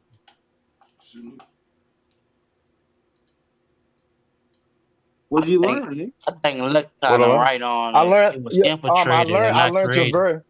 I learned that you're very versed, and it was like teaching. So I'm not going to be what I'm told. About him, you didn't actually learn something. Hey, real quick. No, too sorry. I learned a lot. So all jokes aside, I learned a lot. You know, Lex showed them breakdancing in Africa. I thought basically, personally, Lex took hip hop out of America and put it in Africa. That's what I learned from Lex, but I disagree with Lex on that point. But y'all got much respect to everybody, man. All right, see, this is what I'm saying. Philly. I forgot about that one. I feel like hip hop is stealing from our culture. I feel like organically we would have all of like the things that a normal culture would have. We would have our own dance. We would have all of that without the destruction of the hip hop, because to me hip hop itself is kind of destructional, like that it kind of glorifies all of the parts of our culture that ain't really productive for us. You're talking about the music industry, brother. No, I'm not. I'm talking about mainly the music. Yeah, mainly the music. But what I'm saying is it glorifies the parts that aren't productive. If you're gonna talk Who about glorifies dancing, dancing is not really productive either. Man, this becomes The music dancing is glorifies it. productive. That's what they rap about. Right. I'm Dancing is talking about productive. as far as It's a art, progression man. as Y'all a gotta, My culture. brother. gotta realize dancing is art definitely is a productive. part of Oh society. yeah. My I'm brother. saying we can't dance and Swag. swag our way into Let him progression. respond. That's what I'm saying. You let him Who respond says to you- it. That's the point I made. Let him respond to it. All right. This is what I'm saying when people, it takes a little bit more knowledge of cultures and history. When you say things like, we can't dance our way into progression, like, whoever said that? And on the other hand, yes, you can. Because dance is a big part of many people's culture. And dance and ceremony was a big part of initiation. It was a big part in terms of what indigenous people did, but it wasn't in order to I wouldn't say we graduate do to ceremonial dances, brother. Bro, but hold on, bro. This is what I'm saying. You don't know culture, bro, and this is why it gets a little frustrating. Bro, I know. You gotta listen though, brother. You gotta listen a little bit. Let him go on land. Let him land. You gotta listen. You gotta keep. It's just like because y'all not really aware of your culture. Let me use somebody else's. It's just like a bar. It's just like a bar mitzvah. It's like when a young Jewish boy turns 13, it's a celebration. So that's introducing him, initiating him into adulthood.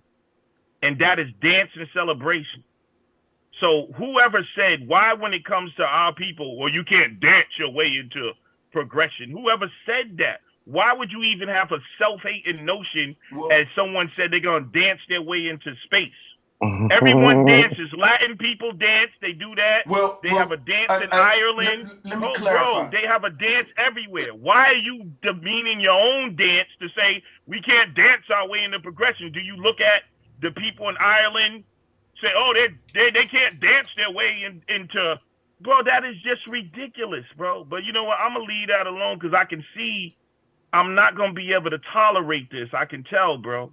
I'm not, so I'm gonna just be quiet for a little while because it's. You can tolerate, and I don't want to be insulted, but I know brothers are not really aware of what they're saying, and I love you, brothers, man. But it gets aggravating when I hear people shitting on their own shit because they don't know what they're talking about. It's aggravating. But go ahead, brother. I think he was meaning more like we ain't really shitting on our dancing. We saying it's a weird response to a military attack on you. So everyone dances, but dance ain't their response to warfare. So who it's responded? Basically a time and a place. Sanchez, when did we respond with dance to a military attack? When did we ever do that? When people that's say, what I'm saying. Why y'all would even say that? I'm gonna answer you because people say hip hop is our response to oppression. That was going on. Exactly. When our people is being oppressed, they make that music wrong. and people dance to it while they make the music, bro.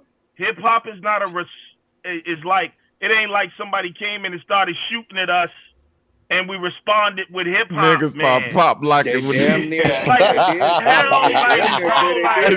I can't hold it. Bro, think about bro. I can't. You we being oppressed. We being oppressed by police, right? And you got a little baby come out with it's bigger than black and white. And what do you think people are doing when he's rapping about this? And this is supposed to be the response of our community. Nigga, hey, Delaney. Hey, Lex, I got you. I'm on Lex side. I'm on Lex side. Fuck that. I can't. Nigga. Nah, Lex, we just break dance, Tai Chi, nigga. That nigga, imagine a nigga dodging the bullet like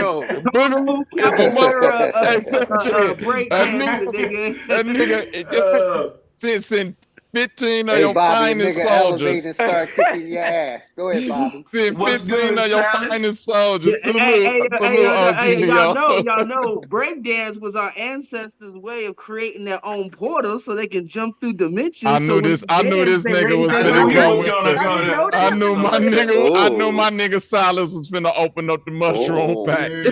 no. He just lit that The blunt. I mush just pack. seen him. Hey, look, everybody else got bullish now. Look, here comes Silas out the portal. Yeah, nigga, I done learned how to freak my breakdancing I'm skills. telling you, I'm he lit making that Nah, portals. blunt. I'm That with nigga Lex. Can I'm Silas. with I ask Lex, all man. y'all? Can I ask all You was y'all a quick pumping the question? robot into the I'm portal. fucking Nigga. with What you you on talking this one, about, Lex. nigga? Yeah, Sanchez, I'm you fucking wrong. with you, Niggas, Lex. niggas, I Yeah. want to ask all niggas y'all break dance against war, nigga. Fuck that. I'm I with want to you, ask Lex. all y'all a I'm quick with you, question to Lex. say hip hop is not our culture. Well, two questions. Whose culture is it? And then what is your culture I got you. if it's not hip hop? I wanna go with this I, one. Man, I, I, I Let me Sanchez, go respond. it's with I not this. respond fair to for you that. to go first when I you were the say, one who was in the I motherfucking say, debate, nigga. Okay, I'll go last. Yeah, it's all good. I say, I don't know whose culture hip hop is because my culture is not dancing and singing. I know But what our culture is. Go ahead. I Is dancing and I hey would brother, say is my dancing and culture. I would singing? say my Hold on, culture brother, would I be got more you. productive and more family oriented All right, because brother, is hip hop dancing and ain't really singing? family oriented to me.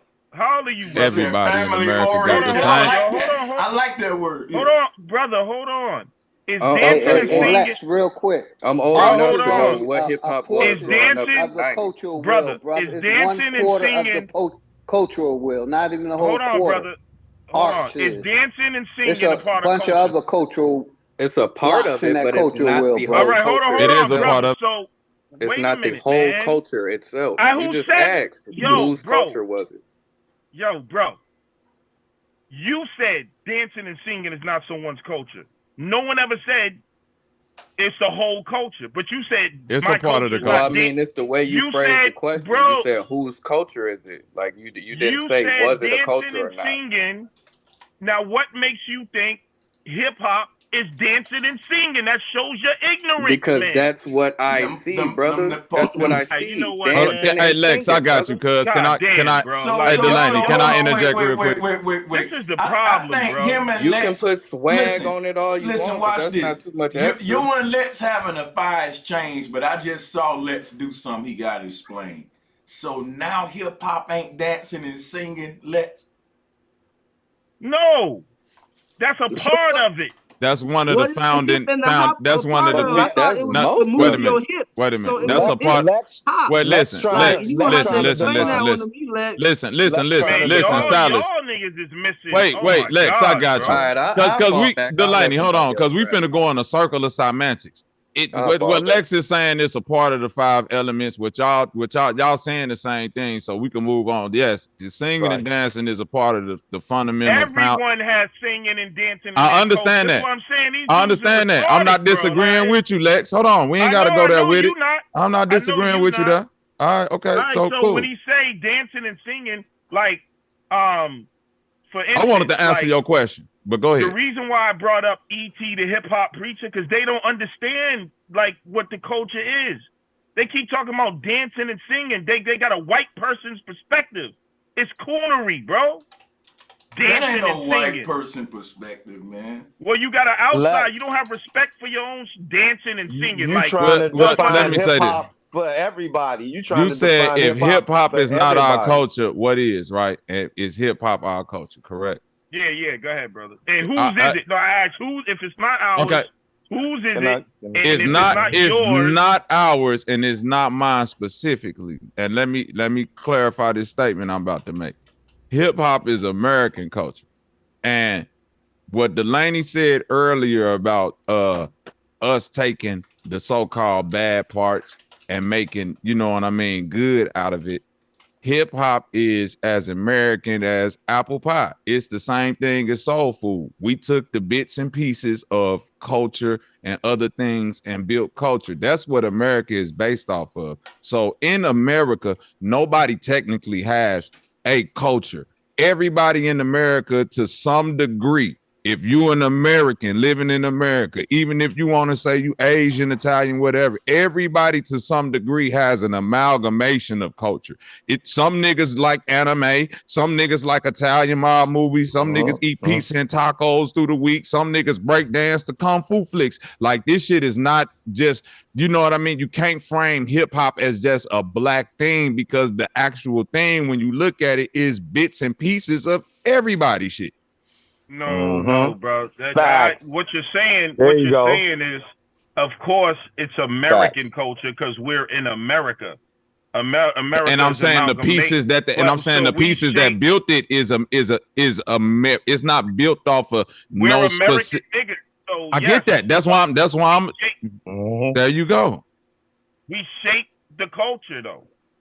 I'm not disagreeing. I'm not disagreeing with none of that. I agree.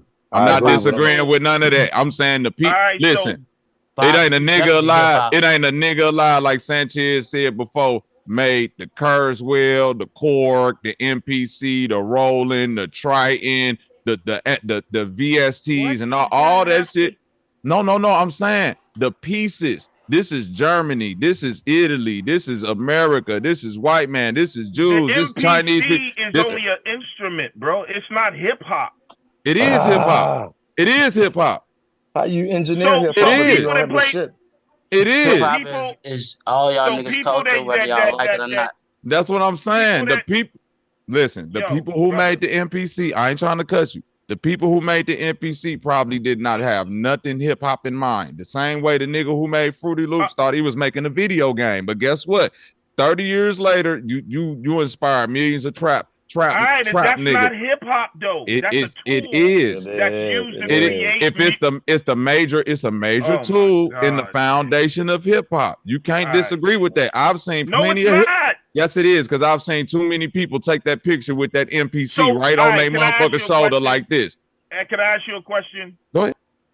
Where do I use an MPC if I'm breakdancing or doing graffiti? Nah. See, you like. I'm gonna tell you right now. You like to do that, bro. I'm gonna tell you right now. Where do I use a drum machine, bro? I can tell you right now. Wait. We used to beat with our hands. The same place where you finna the same place where you finna carry 1,000 crates, all them big ass house speakers, the turntables and the shit to set all that shit up, run them extension cords up the side of the fucking building. That the same way y'all carried that shit. Y'all carried them little Rollins, the TR-808s, and then on up to the MPCs. Yes, they had them shits out in the park too. Y'all still don't understand what hip hop is. You can make those sounds with your mouth. I think you don't now, Lex. Now I think you don't understand what hip hop is. Look what I was gonna say though. I was gonna say Rod Wave though. Rod Wave, he been stealing everybody verses. He done stole Jay-Z verses. He done stole verses from multiple different artists.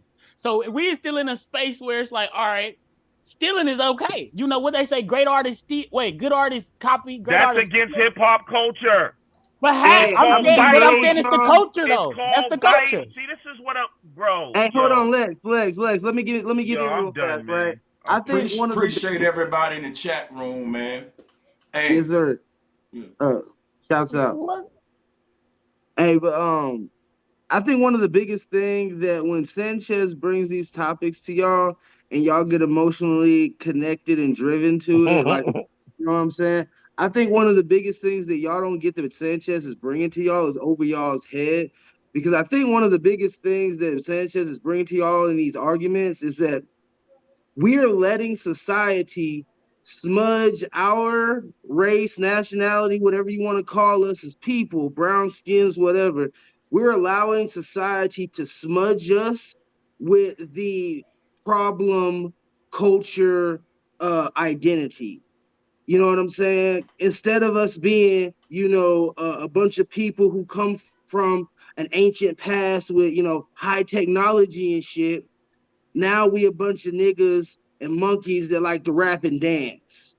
You get what I'm saying? But you know what? I wanna expound on what Sal is saying, because there's a lot of truth to what he's saying. Because think about this, right? Let's keep bringing up the elements of hip hop, but they're not tainting the black man's image through breakdancing and graffiti. Now they tried to taint it through graffiti and tried to make that so like a gang. That's today graffiti to me have become modern day gang tagging, but that's another story. What I'm gonna say is this: if you look at hip hop as an industry, that's the thing where okay, that's even go with what Cat Williams saying, the dudes in dresses, rappers with makeup, and just the weird tainting of the image, smudging our image. And not only it is deeper than an image because it ain't just an image. This is who we really are. This stuff make us become that over the next generations. Well, So, hey, bro, Sanchez, I believe that it's a polarity to what we originally are, because hypothetically speaking, if we come from an ancient past of brothers and sisters who were tapped into jewelry technology that was tapped in with the earth and shit, and the polarity to that is a bunch of singing, dancing, harmonic motherfuckers that like to, conjugate. That's what they could bring to the world instead of the opposition of that, which is the polarity of that, which is our ancient past. You get what I'm saying? Let me say something. That is some short shit. And let me say something else about graffiti. Graffiti was so fucking ahead of its time and so dope that back then, right, we didn't have a word for real for fonts. Like when you go online and looking for a way to type something, you can get Times New Roman, Verdana, you can get all these different fonts, right? And I think these graffiti artists was literally leading a modern rebirth movement of fonts. Imagine how many fonts we'll have if you took into account a lot of they were literally creating their own fonts, word fonts. It's really hey, brother Sanchez, there's the understanding the polarity of what hip hop is, right? Understand that if a brother or a sister who's highly intelligent and wasn't confined to the maze of Babylon, which is within language, which is talking in English, which is the cyclistic understanding of like speaking, which is hip hop, right? The rhythmic cyclistic patterns of speaking.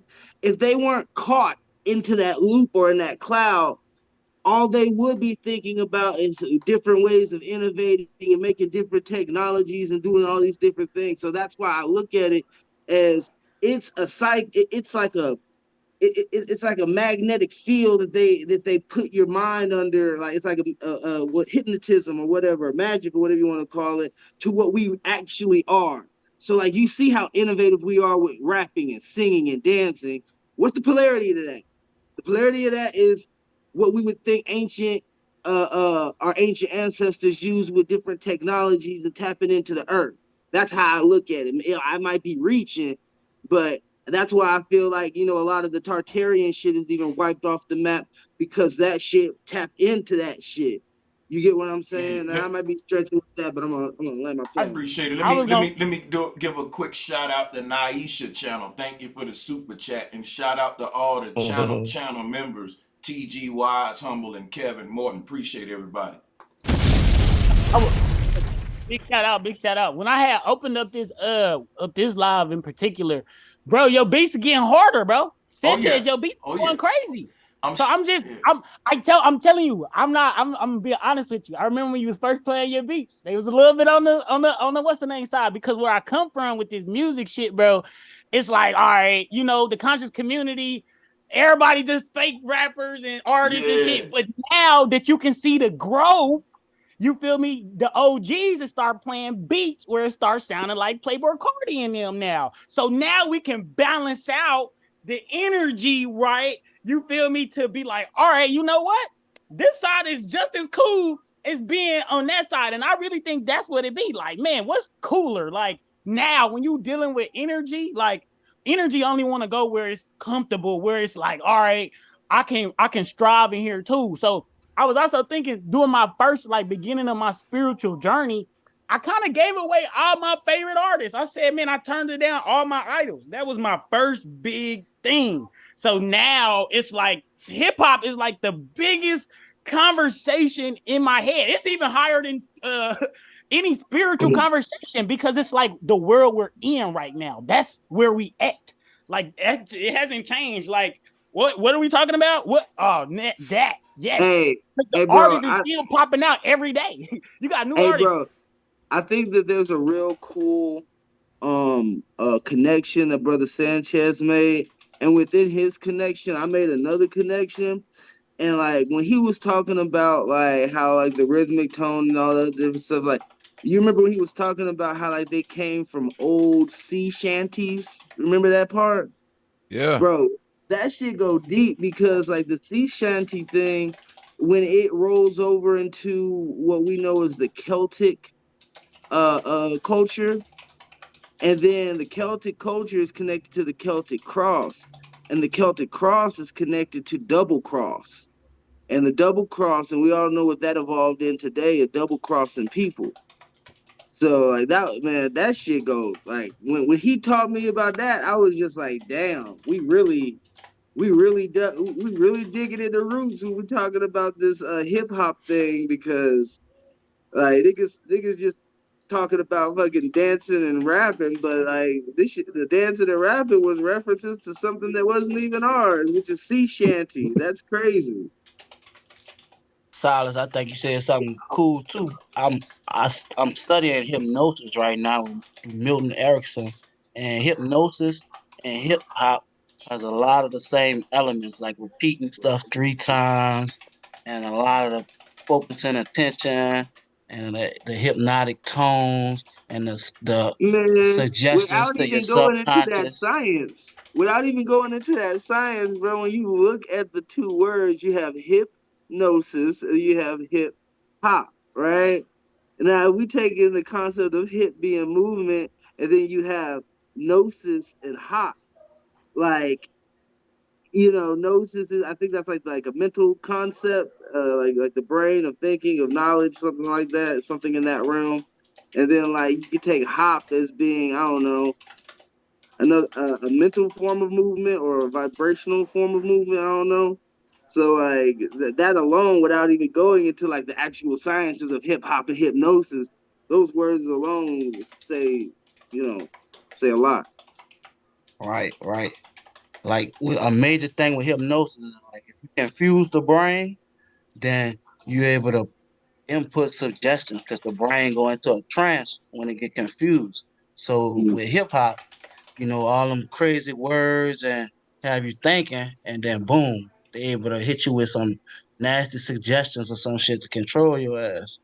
But do you understand the psychology of being caught in a state of thinking that way takes away from being put into a state of actually building and creating and like on another level? Do you get what I'm saying when I was saying that like Brother Sanchez is going over y'all's head with like them smudging our culture with this, identity of lazy rapping dancing motherfuckers, right? Instead of being the originators of culture, art, and technology. You know what I'm saying? And so like that's what I see when I see like brothers like Lil Wayne, B.O.B. Those were just brothers that got caught up in the mental Babylon, get it babbling on and on and on until they actually got the money to actually like do some of the crazy stuff that they wanted to do on the side. You know what I'm saying? Yeah, I think you're right. And I think you was right when you said too about the frequency. Like if hip hop is just if we tune it to the right frequency to like you say positive stuff and get everybody on that wave, hip hop can actually control the entire culture to becoming something supernatural or something superpower. You dig? That's why the music. Let me make a quick announcement. Light Bear, would you like to join? Light Bear, would you like to join?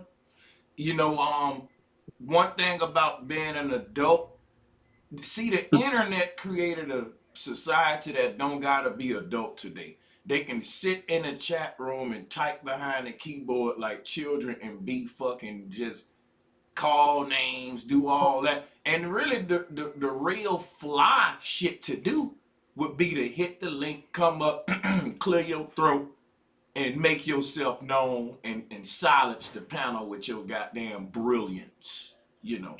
And I'm gonna drop the link for you to do just that, and we'll be quiet and listen what you got to say. And if you got anything worth listening to or anything to say at all, you'll click the link. If you don't, you won't, and you'll stay in the chat room being a child. Why I gotta be hurt? Listen, do hurt people want to talk to people that hurt them? No, I'm offering you like, what the hell is that? I'm offering you a seat at the table. Is that something a hurt person would do? That's something that a person who likes to debate would do. That's something that an intellectual person who would like to entertain opposition. And an intellectual, I love to talk. I can run my mouth, but I like to debate. I like to make little intellectual arguments. It ain't nothing to do with hurt. Oh no, it's not hurt. I looked at you like a good opportunity to if you got something to say, come say it. They said, why argue with a pig? You know what? Why? Here's what we'll say here. Hey man, y'all niggas dumb as fuck, bro. I swear to God. Damn, yo. We ain't gonna start that here. We good. Let me block OG. But he said, why argue with a pig? Why entertain a coward? Why be in, think about it this? Why be in a pig's chat room? Show me one gangster nigga in the police chat room right now. The more you talk, the more ammo you give me to show that you just a damn troll. All I did was offer you a seat at the table to make your argument. If you don't want to do that, fine. We move on. You ain't got a name call, little child. But no, I'm not hurt. But you are with all that name calling and shit. I'm a pig. You know what it be? Can I ask a question? Listen. You know what it be? Some exposure. You don't even know. You know what it be? People be projecting. And when he said I'm hurt, they really hurt. That's why we went to the name. You in a pig chat room because you hurt. Let me see if that pig is live. Yeah, that pig live. Let's go over to the pig chat room and tell him he hurt. You seem hurt, sir. I'm making money. I'm at work right now, and you harassing me on the job, fool. Let me goddamn get back to work, you fool. Take that shit, shit. Nah, my bad, y'all. Go ahead. Shit, real talk. It's an honor to be up here with Sanchez. Where did the actual term hip hop come from? Broski, I was finna chime in. How old is that term? No, Delaney, how old is that term? Hip hop. Where that term come from? The term hip hop? Hip hop. Where is that from? That gotta be before my time. Anybody know? Because I did a little bit of research. Do anybody want to take a gander at where hip hop comes from? From the 90s. There we go. Say the 90s. To the panel. Peace to the panel. No, I thought Say the 90s. from like the 80s. How about 18? How about 1855? All right. Go ahead and teach, brother. How about the old, you know what I'm saying? Easter. How about the old Easter songs? Hippity hoppity. That's about the bunny rabbit. Y'all remember this shit? Hippity hoppity. You know what I'm saying? There's some shit my granny used to play. Like you had to come up in a house with an old granny from Mississippi that played them old racist cartoons and that old Mary Poppins and all. Like she was, you know what I'm saying? My granny used to put the Christmas shit up, and that white lady used to come singing that. You know, hanging the blanket, flippity floppity. Yeah, the black and white movie where the lady be singing, talking about flippity floppity, hippity hoppity, hanging the blankets and done it. Yeah, that shit. That's where hip hop comes from. I'm gonna tell you one of my favorite verses of all time. It's by a group called Oompa Loompa, and it go like this: Oompa Loompa Loompa Doo. Yeah, that's a hip hop. If you are wise, you'll listen to me. Don't That's a fucking rap. That is gobble down treats. That is right. Hey, that's that shit. And that is right. For sure. About that sound frequency shit. Man, hip hop started in New Orleans. That shit for real though, cause like how I look at the Hey Bobby, what about the old school pirate shanties where niggas used to just say what was on their mind, but they all had a synchronistic chorus like yo ho, Slow the man down, yo ho. Right. Slow They the said man down, yo. And then just that's something That's right. what random. I'm They just saying. Now look, you know Anything what's you doing crazy? with people, that's You wrong. Anything you doing to try to get people moving, you are singing in a rhythm. Think about I've been working on a railroad. You need a rhythm to do anything. Like niggas who work outside to tell you, I gotta put headphones in and listen to a beat that like it help the day go by faster. So hey, like all people, tunes come from working men. people is hey, saying hey, people is saying right that share the mic with me a little bit, man. People is saying that this ain't hip hop because it got a little harmonizing to it. But so that's, I mean, you might as well say that about Drake too then. That ain't hip hop because he go off into a little singing spiel or whatever. Like hip hop and R&B is one genre. We keep trying to separate them, but 90s R&B, society looked at that like hip hop because they was singing over rap beats. Mary J. Blige and all that shit was called hip hop / R&B. It wasn't hip hop over here, R&B over there. It was hip hop R&B. And they did them both on the same BET channel. You had your rap. In a countdown, you would have R&B songs and hip hop songs. These were two genres that they grouped together as one and called it like a slash genre, hip hop R&B, like a, you know. So hip hop always, hip hop and R&B I don't have been separate married. the two. Yeah. That's a fact. I was gonna say though.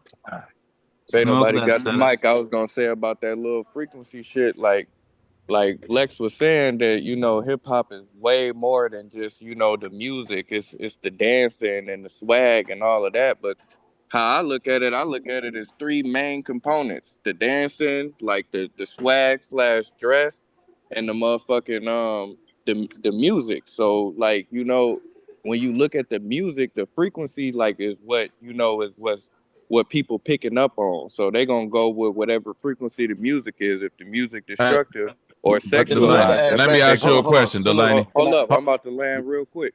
all If right. the let me add music is something too, Delaney. sexualized or aggressive, then that shit's gonna translate through the dance as well Mhm. as and also through the swag. Motherfucker, you see people dressing sexualized according to these songs, and you see people dancing sexualized Facts. according to these But even songs. when we talk So I'm about the trying to dress, figure out how he was trying to separate them when the Can I? music is, I don't know, I'm like I finna can't show you how to separate set. them like that. Listen, when you look at the old Italian mob movies, right, and the lady come in with the short dress on, and she got her, you know what I'm saying? She's sitting there with the mobster.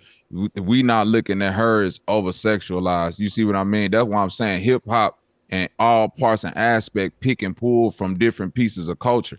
You know what I mean? The Italian mobster is not listening to hip hop when he put on a Fila jogging suit and a pair of Filas or a Nike jogging suit and a pair of Air Max Facts. runner. They You know been that, doing that. but They at the been, same but time, no, the no, no, no, no. Italian But that's mobster my is point still when an we say, Italian mobster. Is what but I'm saying. that hold That's an on, you missing Italian my point mobster. His though. lady ain't gonna be Delaney, dressed like that if he a Delaney, church his man. lady will be dressed like that. You missing my point, Delaney. I'm saying when we talk about swag and what's hip hop, it ain't.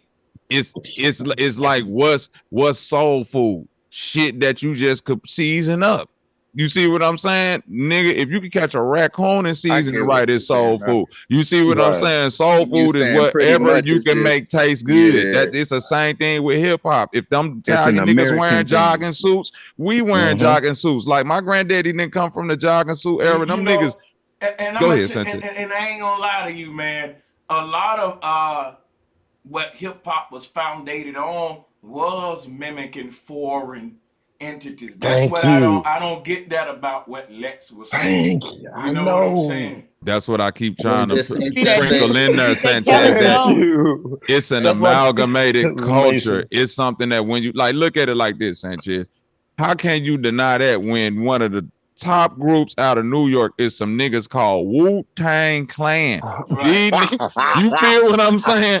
You feel These Nori niggas. Capone and But Noriega. and you You These know feel what? what I'm niggas. And you saying? know what's crazy? Not to mention, most of all your early MCs was gods. They was Nation of Gods and Earth, and they was on that supreme Allah type. Thank you. So it's like the whole NOI is a foreign mentality, that sand nigga mentality, if you will. God, Thank You you. see how I was I just smacked saying that that shit because up? when they worship, when they going with the Egyptians Right, and all all the that gold and the Egyptian shit. luxury and Yeah, shit. but went guess from what? But that's where they say, but we are the Egyptians. That is our culture. And see, let me show you something. That's called neo-paganism, which causes you to culturally appropriate. This happened in the late 60s, early 70s. What happened was black people were seeking an identity, and we was leaving the good old church. And when the white man saw that, guess what he said? If they don't want Christianity, give them some other Abrahamic faiths. Then black people started being Muslims,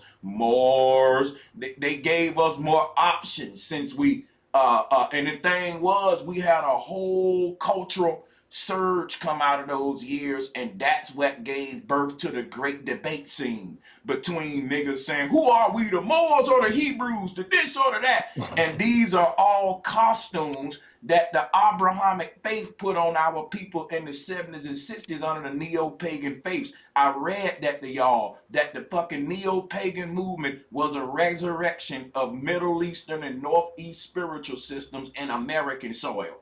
And that's exactly what the fuck happened over here. If you look at what this land was in the beginning, right? It didn't have a lot of Muslim mosques in America. Then after hip hop, we see mosques popping up all over the damn place. Just mosques popping up. Islam is like, and I think Islam started being more prevalent in Philly first, but that's just a guess. But It real New big in York, New York, Chicago. New York, New York. Yeah, because Every that major shit, city. Farrakhan live in Chicago. That shit, they been Hey, had that shit so up I got there. a question. So you think peace and love to everybody? peace and love. Salute, sir. So is it safe to say that it's more of a weapon? Because it seems like how Bobby and Salas was saying, how like it's more about the frequencies and more about the tone and the sound. And it seems like these Jewish mystics done put they, But Kabbalah by you putting words to it and having these rappers rhyme in certain ways to keep you under that hypnotism. So you got these guys working with these people who's using music. They're calling it rap or hip hop or whatever, but it's more of a weapon because it's used against you. It hurts us more than it does for us. The words, anyway. salutes. Let me answer that. I think bro and Bobby got the key. Bro said it's man, that melodic flow, that melodic beat, that ain't what's killing us. It's the words. So bro said he gonna use trap beats, that was genius, and put his flow over it. But And Bobby ain't with the industry. Bobby ain't Because with it's the still, industry. because right, what So Bobby Sanchez ain't said with the on that is industry. right. Because Right. any beat could be, you know what I'm saying, formatted to the frequency you want it to be formatted to. And repetition is something that's like within hypnosis, it's a tool to be used for either negative or positive. You know what I'm saying? Right. If you somebody that can't get off of fucking crack and heroin or something, and I say, hey, listen to me 3 times, boom, and you don't never do it no more, would you say I did evil to that man? You know what I'm saying? Or whatever. Sometimes taming your mind and tricking yourself into repetition kind of take your mind away from certain things. You dig? That's why they know that they can use that in the negative and take our mind away from important things and just dull us down with, you know what I'm saying, monotonous repetition. I went to sleep listening to Pac back in the day. I went to work mad as shit at the white man. I had to cut 5 CDs of Pac with some Marvin Gaye. That programming is real, man. Listen to that rebel music, Oh, right. man. But now how do you feel when you think of Pac now, a person that we look up to, that we feel, that we vibe with? You never, that's idolization, brother. That's idolization. You got to separate the man from the myth. We all, he was fallible. He was flawed just like us. Like even though we all people on the screen. How do you feel about a situation like that where people are being, how do I say, being raised by this person? These kids who who, you know, would have did whatever Pac said. You know what I mean? Would have jumped when he said jump. What you But said, them people, but what I'm that's why saying is you on the panel. That's why you on the panel. So one when day you a kid gonna hear what you just said and what we just said and reverse engineer that shit. That's a part of the problem too, Solution. Santos, because we giving too much. Listen, if you listen to Pac and Pac, you know what I'm saying, got more defining principles in your life than people that's actually in your life, that's the first flaw. Right there, then we need to be addressing something else. We don't need to even be addressing what Pac doing. We need to be addressing what's going on in your household. Because, you know, now that I've become a father, as I'm sure many of y'all is, y'all, the shit that we talk about, this consciousness, we implement it in life. We the first influence. You know what I'm saying? All the same shit that's going on with y'all, going on with me, is still going on in the world, and our children exposed to it. But guess who the main influencer? You, me. You see what I'm saying? We the first ones that say, hey, look, you ain't got to look no further than this nigga right here. I'm the ultimate. You know what I'm saying?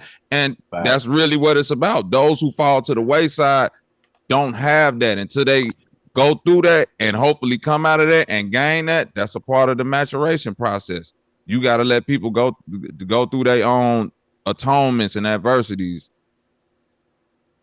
Right, but would you say, even though he was a weapon, he leading? He wasn't doing nothing that would misguide. Right.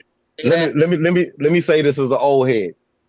You can start off good, but that don't mean you might start off with good intentions, but that don't mean you. And he was a flawed man like me. You know, we're all of us are in on our own demise. You know that, right? A psychologist said that. Yeah, everyone is on the we're in on our own demise. Any unchecked power given to a man is just asking for a disaster. You see what I'm saying? That's why the police do what they do. You know what I mean? That's why Kanye made that song, No One Man Should Have All That Power. I was just finna say, you know what I'm saying? Let me make an announcement. I'm gonna do the Cat Williams stream on my big channel tomorrow. So to be on the lookout for that. And I'm gonna it's gonna be lit. I'm gonna have people who wanna, you know, basically ride the cat wave and support what he's doing or whatever. And then Bobby, I know you gonna be pushing. You know I got smoke for Cat. You know I got smoke for Cat. Fuck all that. I got two more folks that's gonna have smoke for Cat too. So I know I got 3 people that's anti-cat. That's enough to have a fire ass show right there. You know I'm with the shit, so yeah, but yeah, we could keep going, man. I just had to make that announcement. Yeah. Cause I just salute. Just to smoke with Cat. We go save it. We go save it. We gonna say that. Yeah, let's say. I don't have no smoke for Lex if he's still listening. He's very scholarly. I'm not. I ain't no wannabe Bro Sanchez. He teach. I write notes, research. But I'm me. And it's one thing to be a historian, but dude, we was playing with Nana when the cookouts. It was still, we was stabbing before the guns came. Man, the culture, he tried to sanitize it. Dude, I came up in an era in 82. My uncle took me to see a Superfly movie, man. I had Curtis Mayfield singing in my head my whole life, man. Basement parties. Is that what he talking about as the culture? It ain't the music. It ain't the dance. Well, is that what the swag, the vibe? Like he said, I was wearing all that shit. I ain't hear one rapper tell me to dress fresh. DC was famous for the 995 New Balance. And then New York and DC niggas argue who started the Timberlands first. That's a real thing. That's a real thing. That's a real thing. Just fashion. We was swagged out in junior high, and we didn't have, rap was being born commercially. The first rap song my pops got, he was a DJ. So when he keeps saying hip hop is this, I'm like, I am hip hop. I'm just a byproduct. I'm some. What was the first rap song? I said a hip hop, a hippie to the hippie, the hip a hopping. No, that's not it. Pig meat Markham. Here comes the judge. Oh, over on the East Coast. That's my other no, South Carolina. That's my other smoke. Rap was started by the South niggas. Oh, and I'm a Midwest nigga. The South. But you I know know they say that. DC. I know that they North call Carolina, y'all the They say Southeast. South. They call I it the thought you South. said it was North Carolina. I thought it was North Carolina, Bobby. I just said North Carolina, South Carolina. Yeah, it's the same thing, but So yeah. let me claim the South. Yeah. So Bobby, It's the Carolinas. That's why I just I seen group them all together. So Bobby, let me claim the South. You were going the in. beats was whack. They rapped over the beat in a poetic way. They didn't ride the beat. We was like, that old scratchy stuff ain't, it's all right. We heard the words, but they wasn't, when the music came in from the South smoothed the beat out, then Snoop and them used Curtis Mayfield, my soundtrack of my life. I'm saying, then if you go back to like the Jubileers, niggas in the 30s, then you go on up to like Pig Meat Markham. It's some groups before that. All of them come out the Carolinas and Florida. Then even if you go up to the first rap song before Rapper's Delight, that was a song. There it is. That was a song. No. But before that, it was a song called King Tim the Third by the Fatback Band. You see what I'm saying? Now the Fatback Band was founded in New York, but the thing about it is the members is from Carolina. You see what I'm saying? All the members and the niggas that was rapping on the song is Carolina niggas. So before motherfucking Sugar Hill Gang even came out, Fatback Band had the first rap song, King Tim the Third. Look that up. What about my man Notorious B1? Him too. I heard him. Biggie stole his song, right? I ain't never heard that story before. Biggie stole his song, and he was from Mississippi, I think, or Georgia. Wow. Right, exactly. I never heard that story recently. I'm gonna give you some ammo for tomorrow's show, Bobby. You need to write this shit down, bro, because I'm being messy. Let's go. All right. I'm looking at the chat room, bro. You got the roast session with Cat Williams. He gets his nails done. So see, check. No, that was a part. No, Sanchez. Yeah, that was a part of what I was finna hit him with. Not the nails, the eyeliner, the perm. Bro, and I'm just saying, you don't gotta put a dress on, but I can show you pictures of Cat looking like a real nigga. Cat on that bitch with lip gloss, the silk press, eyeliner, hairline. I can't wait for this shit, bro. I think they pressed Cat out and getting his money. But I think they pressed Cat out. This the thing that I don't like when we get to talking about putting on a dress, right? Hold on. This the thing I don't like when we get to talking about the dress. Soon as I say Prince, guess what niggas gonna say? He got holes though. What the fuck that got to do with it? Because Prince was Cat William, homie. Him and Prince is the one in the same. That's his swag, Prince swag, and that's a feminine in the motherfucker. Now Prince make good music, but it still don't justify a man's right to be a Prince fan. See, my thing is this right here, right? LL Cool, well, let's just not use LL because you can be a LL fan. He ain't just catering to women. I'm just trying to see, right? I don't know. Some dudes, you can be like, that's my nigga, that's the man. But the word fan means fanatic. And I think it's just in the music game, the women should have all rights reserved to being fanatics of certain people. And the men ought to be like, he's a GOAT. And that's it. You ain't no damn fanatic for him, That means, you feel me? So that's what I'm saying. Like, in my opinion, if a nigga is a Prince fanatic, I listen to Prince and I like his music. But a Prince fanatic. And my thing is, I understand being starstruck. I saw you the first time off of TV. Oh my God, it's Prince. That's different than a nigga who shook his hand and fell out and was like, oh my God, Prince.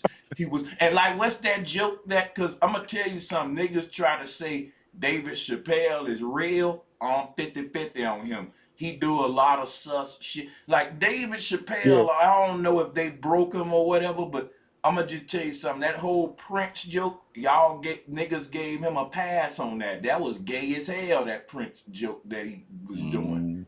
But so niggas wanted. He ain't put on the dress, but he dressed up like Prince. But the nigga, no. I'm talking about in the Prince joke when the nigga was like, Prince is beautiful. Like I damn near wanted to fuck Prince. He was going real. He did far say with that. It. Like, but this is what I'm saying. he's not the only comedian who's used that punchline as a joke for Prince. To say how they mesmerized by him. and it's like he ain't the first comedian I heard say that fruity say shit. You might slip up and damn near just, slip up in Prince. He's so charming. And I be like, why is that so funny? Why is that funny? Right. It's not. It's an inside joke. Hey, it must bro, be it's there like you go, Dean. Inside joke. It's like they all. Hey, listen real quick. Hey, and salute to the panel, man. Much respect, bro. What up, Awakening Minds? Nigga. Much what's respect, good, Bobby. Awakening? Me, myself, what's But good, yo, man? hell yeah, I just been listening, man. I'm here at work. Appreciate you going live, nigga. Why, bro? Ain't nothing else on, bro. All right, ain't nothing else on, my nigga. But it's crazy though. It's like they all dress the part. It ain't even about the dress. You know what I'm saying? It's like all these niggas will say, Bobby, and I don't want to give out too much ammo for tomorrow, but it's like they all dress the part. It ain't about the dress, you know? But that's a part of my stick. Hey, that's a part of the stick. You either gotta be a pimp or prostitute or a motherfucking dresser or a non-dresser. Cat Williams gives me Prince vibes. He gives me vibes like he gonna turn around and have his ass out in them jeans. And I'm gonna tell you something about TG.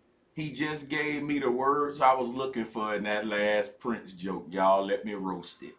The nigga said, don't look Prince in his eyes. Because if you look Prince in his eyes, you might end up doing something. But here go my thing with that though. Listen. You know what's so crazy about that one?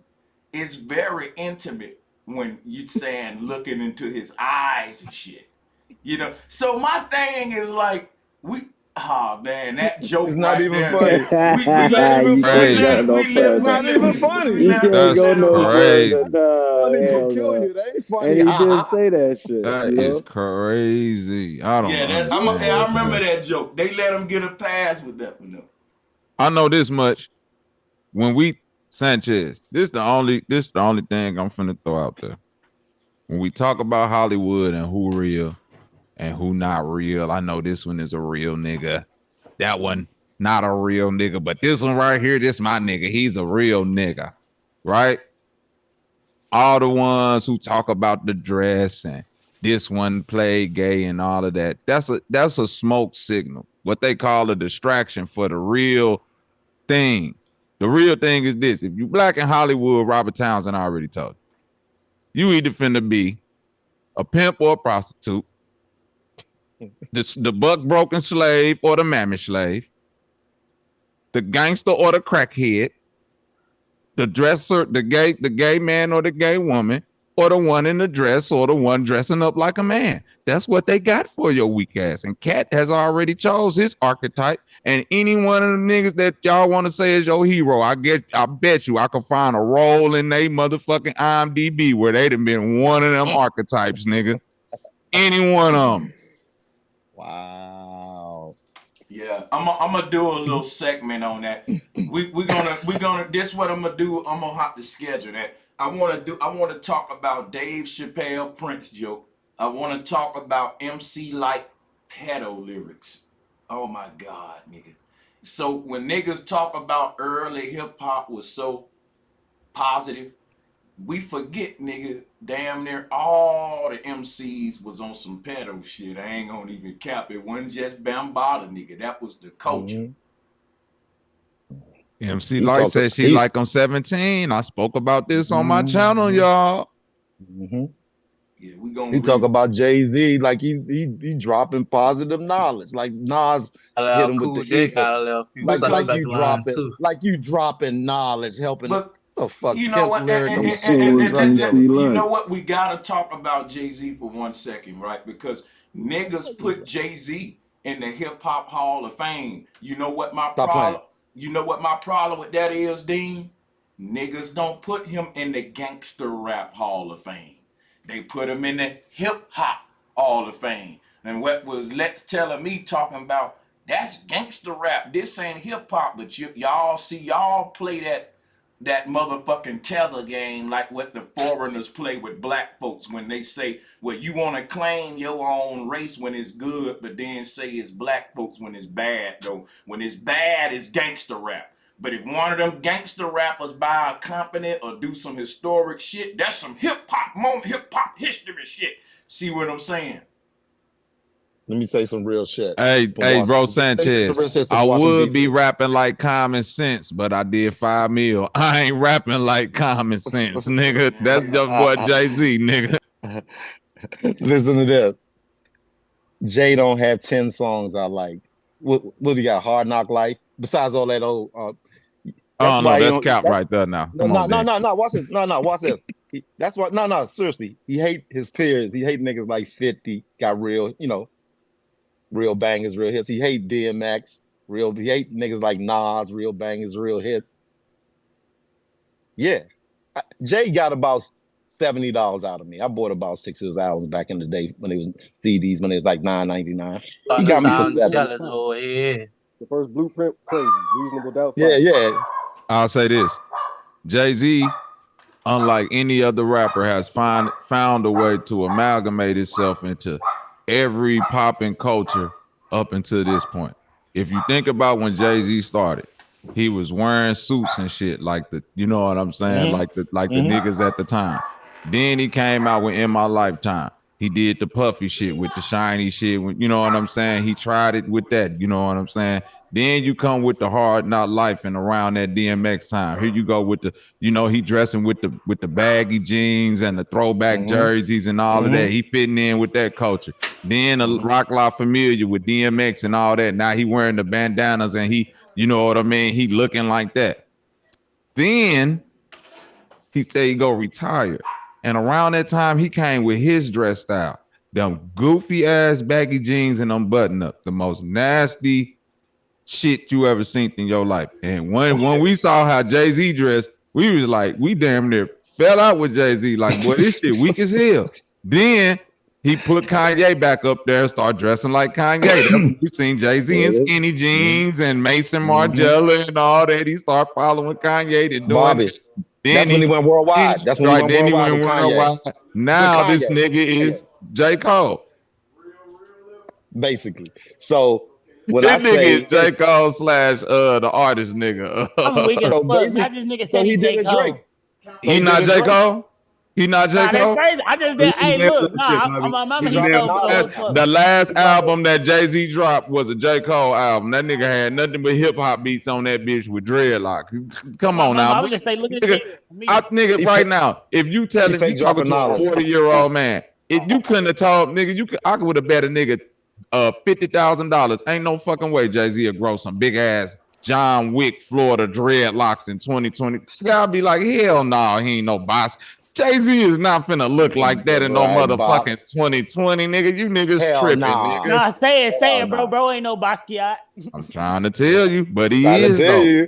But he is though. Ray for letting him flow. Ray for that. They told him what you say, me, myself, my fault. Go ahead. Before we saw it in real life.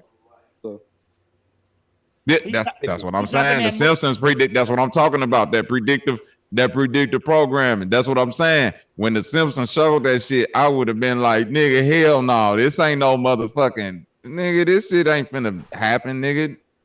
I can't. But the that thing movie is, Book of Clarence gonna be. He got his hands all up in that. But I knew that's like. That's like that Messiah. Hip hop. But y'all know, like all this stuff, like hip, right? Hip is spelled HIP. Hip parade is what they used to yell at the small hats, right? The Germans back in like 1907, right? It was a yell that you yell when like your dogs are chasing prey, or when you're trying to like get something out of an area. So that's part of the hip hop. Hip. It ain't even hip hop no more. I mean myself.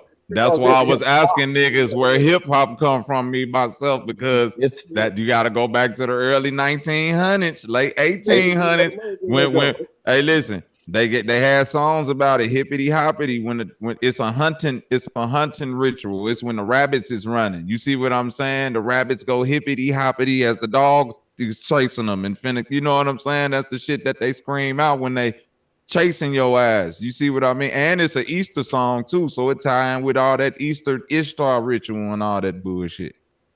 I was gonna say that hippity hoppity shit start with that white girl who's with all them white men and shit. She be like, drinking and popping in my shoe. Very popping. And there's He's another white lady that was snapping. But when I said I was beating on the desk in the 7th grade, making beats and doing all that, where we get that from? Shouldn't every kid that's in in the every bloodline. area, Yeah, right? that's So in, everybody is the thing he's trying to say. It's a thing, like the people is the thing, and then he tried to define it the way yeah, the he category see is it. not the thing. You're right. But everybody see hip hop from their contribution, from the perspective they see it from, not his complete encyclopedia. And if you don't know every last the nigga that picked up a stick and made it go pluck Yeah, here but part that of, don't he matter. the So damn Hey, think founder. about think about all the kids that were born That's what between the 90s and the 2000s who I was think just finna hip-hop say is that, original. bro. I was just finna say that. I'm Yeah. born in 98. Yeah, think about all the kids who were born within that era who don't see hip hop as originating from black culture. They see hip hop originating off of Disney or Shit some like type of that, yeah. cartoon that they watched growing No, up. You know what I'm they saying? will make sure that you know that it's originating from niggas. No matter how far you think they're gonna take it, they're gonna always show you that this is their culture. So when they show you the ratchetness of this, it doesn't go back to any other culture. It goes right back on our head. So they will But never you let know, that slide I'm for not, another culture. hey Bobby, I'm not yo, talking about the slingshot of it. I'm saying like how many That was me kids myself. growing up, how many kids growing up, the first thing their moms introduced them to was a Dr. Seuss or a cat and what's Mother Goose, is that what it is? Mother Yeah, Goose. you learn in rhythm. That's just Right. a Right. product of So nature. like Rhythm is that was cymatics. their Yeah, it's first built in. form. That was their first form of hip hop growing up. It wasn't DMX until But they this got what I'm like saying, Silas. We it's like putting two things that don't go together. It's what you're doing right now is like when we say, yeah, the black people back then, like when these words and these things didn't exist. So we can't say that was their form of a thing that wasn't even, you see, rhythmic things is our thing. We've been rapping and making rhythms and loops and cymatic waves. Don't you know when you make a loop and cymatics and you bounce that frequency back, it start to double, then it quadruple, then it, you see what I'm saying? We understood that power of vibration. So that's what, but hold on. Hold on, Silas. Hold on. Even within that rhythm, that's something innately in nature that we understood in teaching that, okay, I'm finna, like how they say something 21 times in rhythm, then it'll just lock into your subconscious. You teach a child with the ABCs, the 1, 2, 3s. You say, even when you sing to a child, you don't even sing the words. If you hum in a rhythmic, you know what I'm saying, kind of circular motion to calm the baby down. You see what I'm saying? So it's like this a ingrown program in nature. When you born, that's a rhythm, the heartbeat. The first thing that come into fruition is that rhythm to get that Fibonacci, that spiral going. You know what I'm saying? That vortex, that pattern of motion. So nothing can exist without the rhythm. Now check this out. Before we get too far, that chain on Cat Williams is referred to as the Dharma wheel, like karma but with a D. That is the symbol of Buddha, one of the oldest symbols, period, in antiquity, especially over there in the East, right? And each one of those spokes means something when you double the number or triple the number. It means something different. But Do you know what that circle 7? Do you know what that circle 7 mean on JV? Yeah, we can figure that out later. All right, but here's the thing: that wheel is usually up under Buddha, right? And it's going along with the cycles and the patterns of knowledge, the in and out, the up and down, the losing the information and the gaining the new information. So that's what that symbol is. So yeah, when y'all done clowning them tomorrow, y'all can go a little deeper into the symbology because I know that's the mainstay of the channel. No, I ain't clouning them. You know, that's the Dharma chakra. Salute to the Dharma chakras. Yeah, you already on point with that, me myself. Let me say one thing real quick, right? Let me say one thing, right? I've been falling back a minute. Let me say one thing. Cat Williams don't inspire me to do a symbol lecture, even though I'm a syncretist and I made my whole career off decoding symbols. Not decoding niggas' pendants though, because there's not a symbol that a nigga can show me that I can't decode, It's just that this wouldn't be a decoding. It'll be more like me speculating to myself, does Cat Williams know what the symbol around his neck mean? Now, it has the word woke on it. And some people want to take that charm and say, well, you know what? That's something big we should look at because it says woke on it. It looked like the AE map. It looked like all of these ancient symbols, right? And I'm telling you that I don't think that Cat Williams is having the same paradigm shift or awakening that we're having with the ancient cosmology and electromagnetism and all that. If he is, it'll be hard to keep that secret. This is the kind of knowledge that makes one speak out. This is the kind of knowledge where when I get the truth, I know I got the thing that I need to tell everybody now. Right? So if he had this awakening we got and he went up there and just talked about niggas and dresses, shame on him. Because what if you telling me that the awakening he shared with me is way more important than him letting the whole world know that black men wear dresses, which we know that.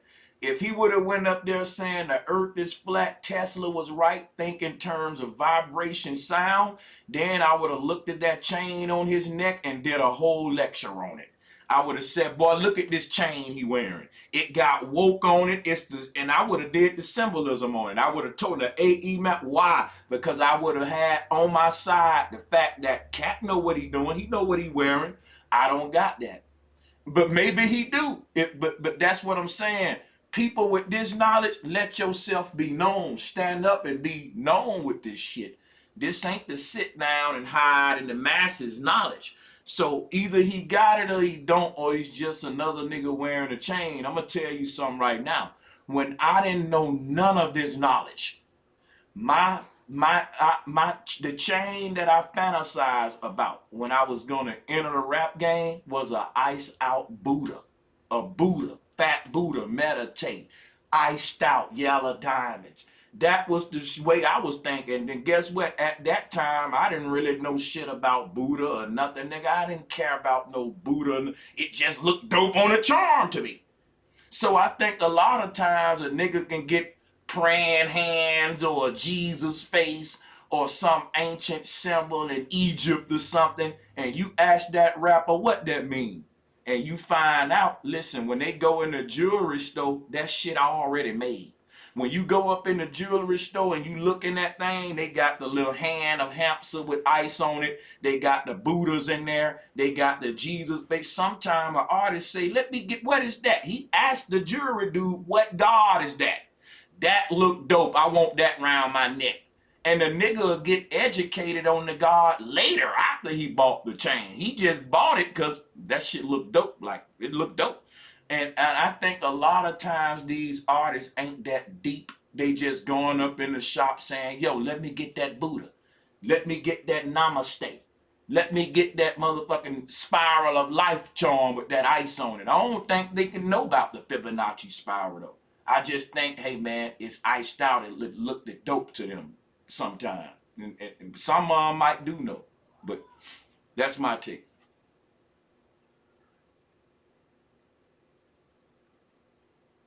Thanks. Does anybody else go? Hey, one of the things that I want to bring to the Cat Williams conversation is, a cat is a feline, and we are now in the year of the dragon, right? So if we can represent a feline as a lion, and we take the year of the dragon, that is the I think it's called the coat of arms. I think that's what it's called. Where it has like the dragon and the lion on it, and it's like I think it's like the original like Dutch or British coat of arms. I think that's what it's called. Excuse me if I can't remember it, but yeah. Hey, Silas, where you be getting your shit from, cuz? I want whatever you got, cuz. Yeah, boy, you click that button quick I as hell love. before me, man. Your boy Hey, Cat Silas, sucks. man, that's what bro's saying, bro. Cat Williams ain't going there and say shit about the compass, about flat earth, about NASA, nothing. He went up there and did the same mainstream media shit, bro. It's pointless to break down the symbol on the nigga that It don't might even be, or it really might know not what be. it means. He's sus. I don't Nah, think it's nigga, funny. with I this think type of saying that shit knowledge, you ain't going up there. I wish I had a motherfucking platform, nigga. Give me 25 million people to talk to, nigga. Dude, I'm a nigga, you own it. PowerPoint, I'm a break shit down and Yeah, everything. This nigga went up there and just said the media shit.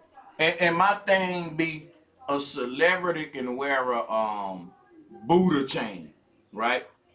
And everybody be want that man to teach them about chakras overnight. And it'll be a dude that's dressed like Buddha in a robe, and they'll debate him. They want to learn about Buddha from the dude with the Buddha chain, not the dude that practiced Buddhism. That be our approach sometimes. Because my thing be, people think Cat Williams really woke because of a chain, when we know people who woke because of the depth of their mind and the shit they're exposing. Like for the work that I do, the work that the discoveries we make on a spiritual level. Now a motherfucker will be looked at as woke as you because he got a woke chain on, but the only thing he exposed is that they wear dresses in Hollywood.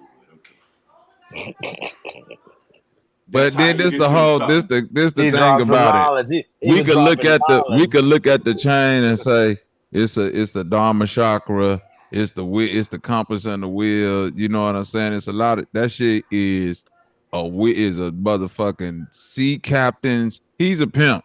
Pimps wear them little captain's hat.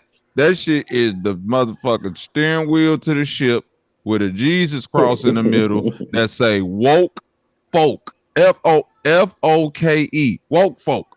That's what he on. The woke folk. The niggas that done figured out that they getting molested in Hollywood. I got you, Cat. Salute to you.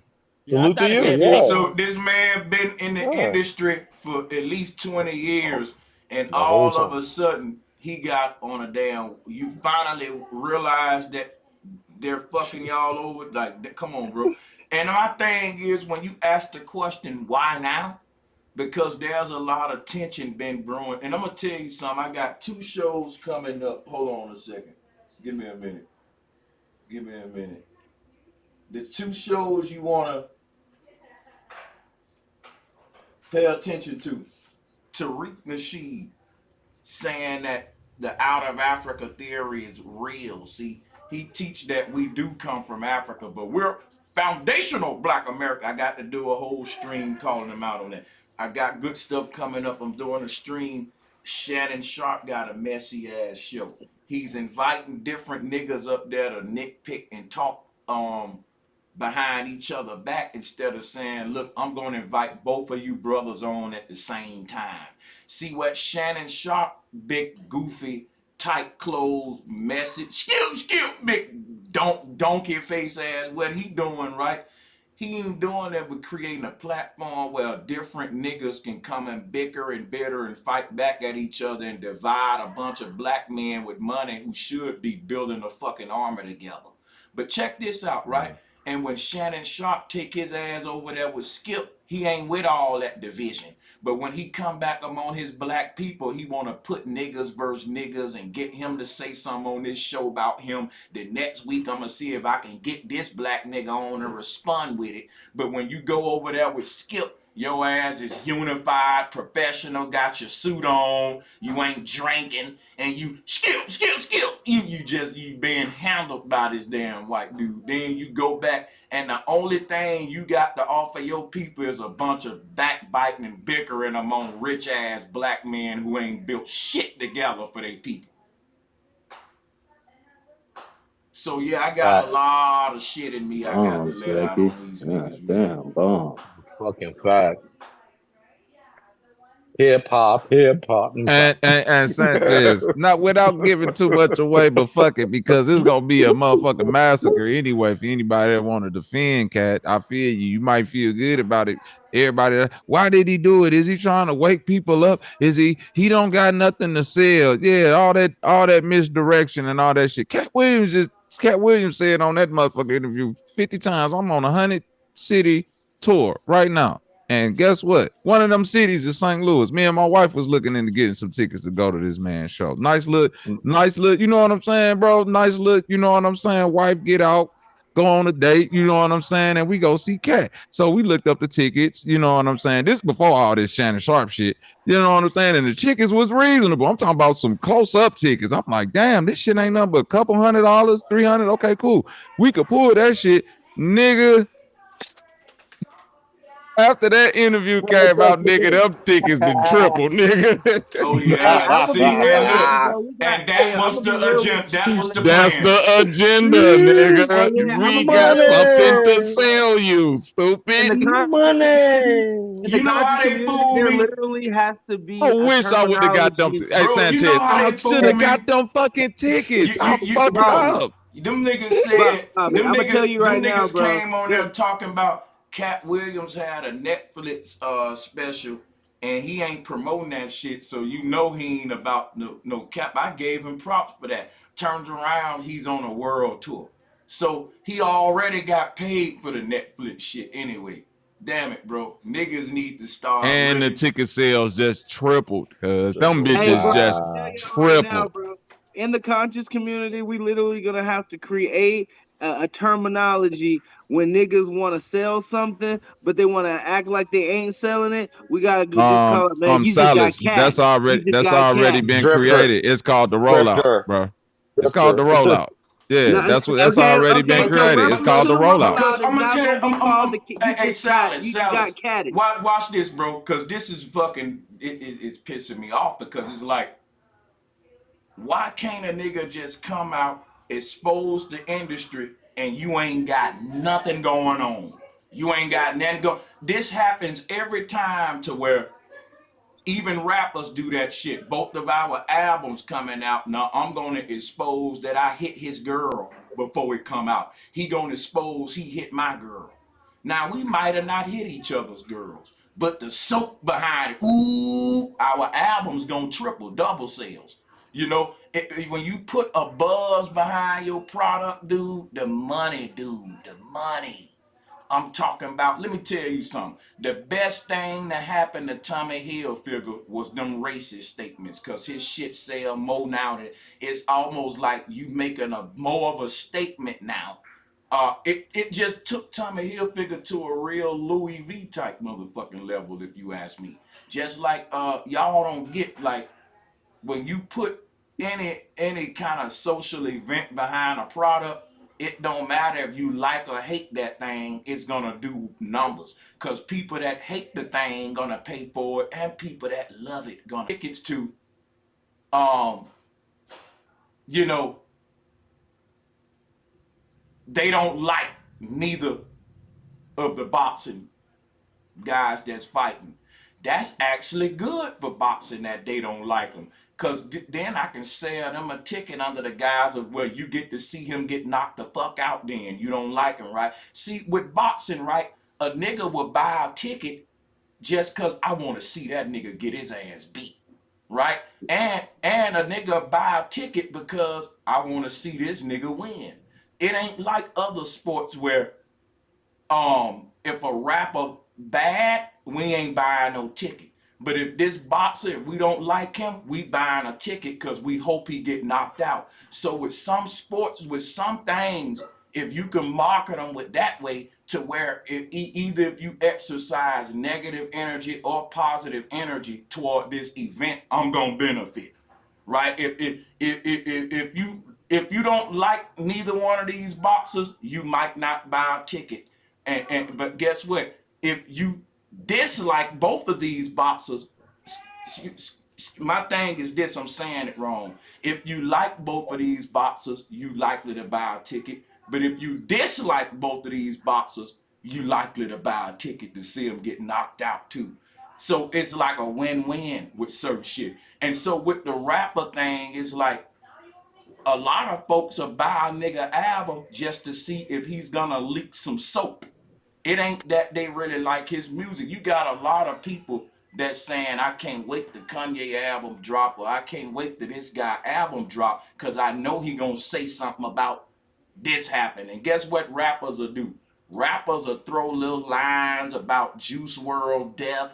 They'll make little hints about conspiracies and shit that we've been talking about on YouTube, about how niggas died and little conspiracy. They will put that in their lyrics, and they'll leave it vague just enough to make you say, yo, I gotta listen to this album. Even if you saying I don't like rap no more. It's almost like you're investigating. The new thing in rap now to sell your album is to have some leaked controversy surrounding you. So if I got a sex scandal around my wife and my album about to drop, and I got a song on there called You Broke My Heart that's leading it, guess what the fans are thinking? Could it be about his wife? Guess what that's gonna do for my album sales? That kind of hype around. I want to know who he's talking about. I want to know is he's gonna mention this or that, and that drives sales today. It used to be a nigga can have a freestyle battle and hype his album up, or go to the radio station and they'll let him freestyle, and you'd be like, oh shit, man, when the album coming out? Old school. They found out you can get a bigger turnout, and this is the kind of reality TV approach to where we're gonna tell them it's reality TV, but all that making the band shit was rehearsed and staged, all the fights and all that. So, but they find out you get they find out you get a better turnout if people think it's real. So, like the Drake and Meek Mill beef, the Nas and Jay-Z beef, helped all them niggas albums, but we know them niggas ain't really beefing. You know what I'm saying? But yeah, I'm being thank wrong. 50 Cent for that right there, boy. Not real talk. 50 Cent was after 50 Cent got shot 9 times, and you know what I'm saying? Even though his shit was filled with, somewhat of the truth, people saw how good that was to monetize. Then to Sanchez's point, after that, it was like you gotta have some type of like rappers start getting shot after that. Nigga, the beefs was up times 10. You know what I'm saying? You gotta have a whole storyline to why we want to buy your album now. You just can't be a good rapper. Yeah, because it's almost like the Marvel comics when you see a fucking superhero and he's deformed, but his deformity becomes his superpower. Like he may have a fucked up face, right? And because he got a fucked up face, he got this ability to do, it's like Kanye rapping through the wire, or 50 Cent getting shot in the mouth and saying, that's how my flow get this unique sort of, like the street shit happened to me and it blessed me with this gift. I'm this damn mutant. My street mishap turned me into a machine. And that's what the labels like to promote. If you show up on a mic with half your mouth shot off, your goddamn nose blown the fuck off, and you gotta rap through a damn tube, and they like, tell them your story. Yeah, shit, nigga, I got shot 20 times. I can't even rap right now. This is my assistant rapping. I'm just moving my lips, nigga. You know what I'm saying? Sound that like type Michael of shit, Jackson. yeah. He show up on the mic, fucked up. Yeah, we want to hear. That's where the shit going, though. You damn near gonna show up dead. You know what, man? Fuck it. It ain't gonna be that I got shot no more. Bitch, I'm just dead. This my ghost rapping. Hey, They been Sanchez, killed a nigga. Yeah. I'm finna go to hell for this one. But imagine the first Stephen Hawkins type rapper nigga pull up in that chair, get the pressing button. Oh my God. Oh my fucking God, dog, bro. That speaker spell voice come out. That nigga got bars, nigga. Oh, Bobby, you going too, Bobby, you going too. That shit is like 50 Cent had niggas like, man, if I can get shot and survive it, I know I'm getting a deal. Nigga, you ain't lying. I know I'm getting a deal. You're not lying. Get shot and survive this shooting, I'm blowing up, mama. My rap ain't got to be worth shit. Right? That make you think of the stage, right? It's a fact. No, it do. Listen, I know some of y'all might remember The Sopranos that used to come on HBO. Yeah. It was an episode of The Sopranos. Art imitates life, right? Where the Italian mob, hip hop, all of this shit, parallel universe. On this episode of Sopranos, one of the mobsters was like really into this like rapper that was in the show. You know what I'm saying? Really, you know what I'm saying? And the other monsters fucking with him like, why the fuck you keep listening to that bullshit? He was like, I like dude music. So they ended up meeting the rapper. The rapper was like, yo, my sales is kind of crazy right now, blah, blah, blah, this and this and that. So he say, look, I proposition you if you and your homie could shoot me. He was like, what? He was like, look, this gonna get my album jumping. Y'all know, like y'all professionals, y'all know exactly where to shoot me. Just like hit me in my leg or something. You know, this y'all can look this episode of Sopranos up. He say hit me in my leg or something, so it don't kill me, but it injure me and make it look. And they did the shit, and that nigga sales went through the roof. They did exactly that. Listen, art imitates life, dog. So stage, Still to this day.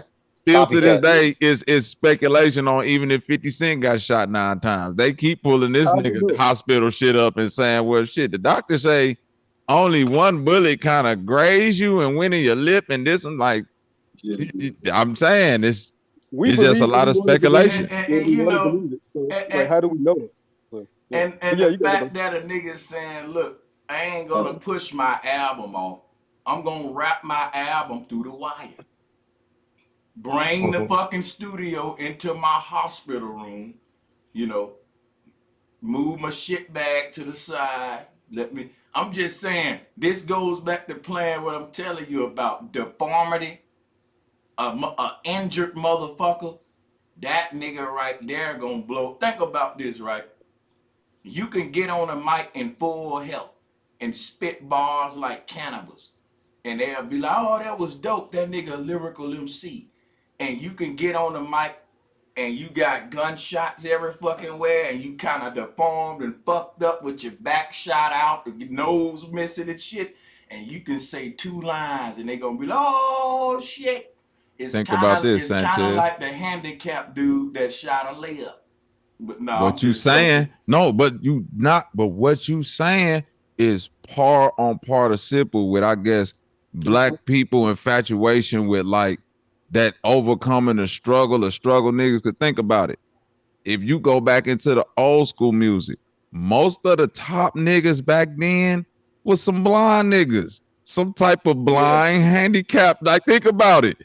All of them, like motherfucking Stevie Wonder, Ray Charles, Jose Feliciano, motherfucker. It's a whole list of niggas who like had something wrong with them, but them niggas blew up. Something happened to them in the streets too. It's kind of like the crazy thing about damn. I was just finna Beethoven. I was just finna bring up some. Oh yeah, like Jesus, right? I believe if the story of Jesus would have went exactly how we read it, but he never was tortured and beaten and stuff, people would be like, yeah, that nigga did miracles, but you know, what? Okay, so what? And my thing is, niggas worship Christ. Think about it. Christ came to the earth, they say. Now, a nigga did miracles and all that in front of y'all, and y'all still wanted to kill him. Just hear me out. The miracles wasn't enough to make y'all say, damn, that's God, I'ma fuck with him. What made y'all fuck with him is when they started beating the fuck out of him and slapping him and smacking him and sticking his ass with knives, right? Just like what made y'all fuck with 50 is when you found out he got shot. When you found, like, it's like if you got a sob story or a nigga can spit, but spitting ain't enough that he gets shot 100 times, right? Because Jesus can do miracles and shit. That ain't enough. He got to go up on that cross, man, and it got to be a degree of he did it with a cross on his back while they was beating his ass. You know, he wrapped the verse through the wire with his mouth wide shut. You know, he was spitting that shit when the sharks was biting his leg off. He still was spitting. That nigga had the ankle monitor on stage when he was rapping that shit. Yeah. He just skipped probation, nigga. Right. He don't give a fuck about jail, nigga. That nigga just beat up his baby mama, nigga, and he in here rapping. Matter of fact, Gucci just killed 2 niggas, nigga. He shot them niggas and he on stage rapping right now. Yeah, he out on the run, right? His mama just died and he didn't have time to mourn because he had to come to the show, right? Yeah, you're right. Shit like that, bro. I'm telling you, they got the weirdest Nigga, mama died. and he didn't have time tomorrow. I had to be at the show the same minute they told me that. And I didn't cry, nothing. I just had, hey, throw your hands in the air. And I just got, when I got the news, and then later I mourned. I never really had time to mourn. I still haven't mourned. Motherfucker, do you hear yourself? Say later, I'm on. Hip hop. That's our culture. That's our culture. Let me stop. I digress. Throw your hands in the air and wave them like you just don't care. Wiki, scratch. What's that bullshit? This what niggas like, yeah, this is crazy. That's listen, like I said, Sanchez, it's as American as apple pie. This is American culture. We are infatuated with over the top exaggerated shit. We the niggas that invented movies where if a car run into another car, it just go blow up for no fucking reason. The gas tank ain't like, we just want to see shit blow up.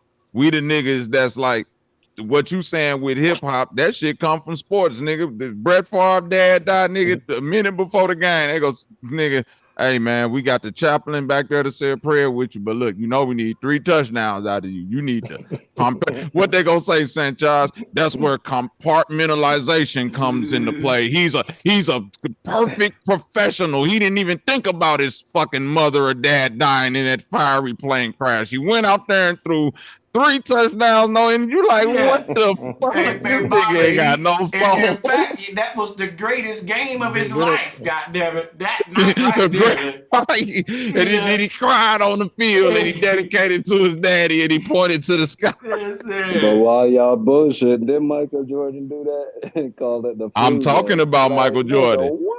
No, that's what I'm talking about. Yeah, Michael Jordan in 1996 when he won that championship, nigga. On Father's Day, he cried about his daddy dying. I'm like, nigga. Nigga, what?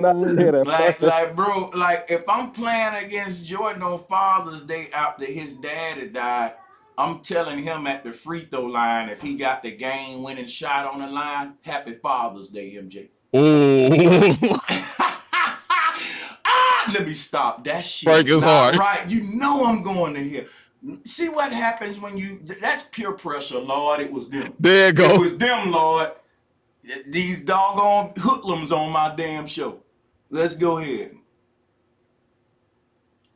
You know that's fucking. Why is you at this fucking game, Jordan? That's what I'm going to say, why the fuck is you here, nigga? Didn't your daddy just die? Hey, listen, I'm going to say this about the Miami alien, man. Only dumbass is falling for that, bro. You got to be a dumbass to be falling. A 10-foot tall alien in Miami Mall. What the fuck was he doing? Getting the auntie pretzel? Was he at the damn, that mall food be like. Look. Niggas say that motherfucker was walking. He say, man, look, one dude did a TikTok. He was like, they wasn't harmful. They ain't had no hands or no feet. They was just moving around and this. I'm like, cuz, did y'all niggas see holograms? Was you high? You telling me y'all seen shit with no hands and no feet moving around? Nigga, how... Even if I was to see some shit like that, the first thing I think, man, do they got a light show going on up in this motherfucker or something? Like, what the fuck they got going on up in this bullshit? I'm going to tell you how you know that the world is full of shit. If y'all thought that we was being invaded right now by 10-foot tall aliens, you wouldn't go on YouTube and make videos. You'll fucking be getting your children going out into the woods, building a fort, preparing your motherfucking self. We're not, because think about it, if aliens are coming to the earth right now as I speak, we're being invaded by a whole other species and people just making YouTube videos about it. Really? Right. The world is ending and we're just airing it on YouTube. That lets you know they don't even believe the shit. It's just content, man. I'm getting sick of the world with this shit, bro. And it's good content. I'm glad that them niggas got motherfuckers fooled by that shit. Hey, one dude was talking about some kids had a box and they opened a portal and the being came out the portal in the mall. I said, That's what? what's up. That's what's up, Man, nigga. Yep. I ain't Well, gonna cap. I kind of believe that shit, bro. I know y'all I probably know man, you mad on do. that shit, but portal type shit, like opening them some shit, like on some I ain't almanac hating on the type shit. portals. I'm talking about Yeah, 10 the feet. aliens, Watch, though. watch this, watch this, watch this. This is where you gonna feel me at. Watch this. Watch this where hey, I believe if something like that happened, they'd be feel like 18 videos because you know everybody got their phone out. So why ain't no videos? Hey, Why is people got to fuck do the drugs here video these go my days? right thing now. about the Miami. He said Hey, all here go my thing about the Miami alien, right? 10-foot tall Miami alien at the mall. You want to convince me that it's real? The question I'm gonna ask is, what did it do? And they gonna say, well, he just stood like this. I'm gonna say that's some bullshit. Ain't no alien finna fly light years away to Earth just to play rah, rah. It didn't abduct nobody. It didn't shoot nobody. Like, ain't no alien that's 10 feet tall coming to this bitch to play scare games. They coming to this bitch saying, let me identify the humans that's in charge and let me go and let them know that I'm bigger and badder and that it's a new boss in town. Ain't no alien that can travel across space like they say. It's very intelligent. We're talking about a species that's very advanced, time travel possibly and all, if they travel light years to the Earth. And they get here to go to the mall, not the White House. And when they get to the mall, they just stand there like this, a scarecrow. Solomon. Now you They know. had to Now get you some know, young J's real brother. Hey, quick. look, Hold hold on, on, bro, Solomon. hold on, bro, because somebody had made the video. Nah, for sure, because no intelligent species, they probably be the police officer in the car with what's the name on some Terminator shit. You feel me? You know, I'm hearing you. But the video that I watched, the nigga was so convincing. But still, I feel like niggas be on That's some. called acting. Right. That's Hold the on. same way Hey, Denzel That's look. convincing. acting. Right. At the highest level, then, bro. At the Just show highest Facts. level, facts. and it's Facts. on. If it's the They It's truth, on right TikTokers. now. This they job. They Hey, TikTokers. They look. content creators. Listen to me, Solomon. Think I about it don't be like this. believing in Hold on, no, the no, blue no. thing.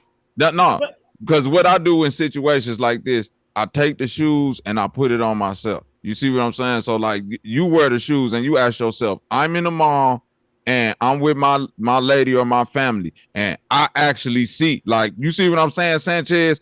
Fuck what you talking about, Sanchez. Anybody? I see it. Nigga, I'm coming home, hacking my shit because I know the alien invasion is on the way. I ain't trying to hear what nobody. You see what I'm not playing with niggas. I'm gone. I'm not going to debate Solomon if he saw something on the internet that made him believe in aliens.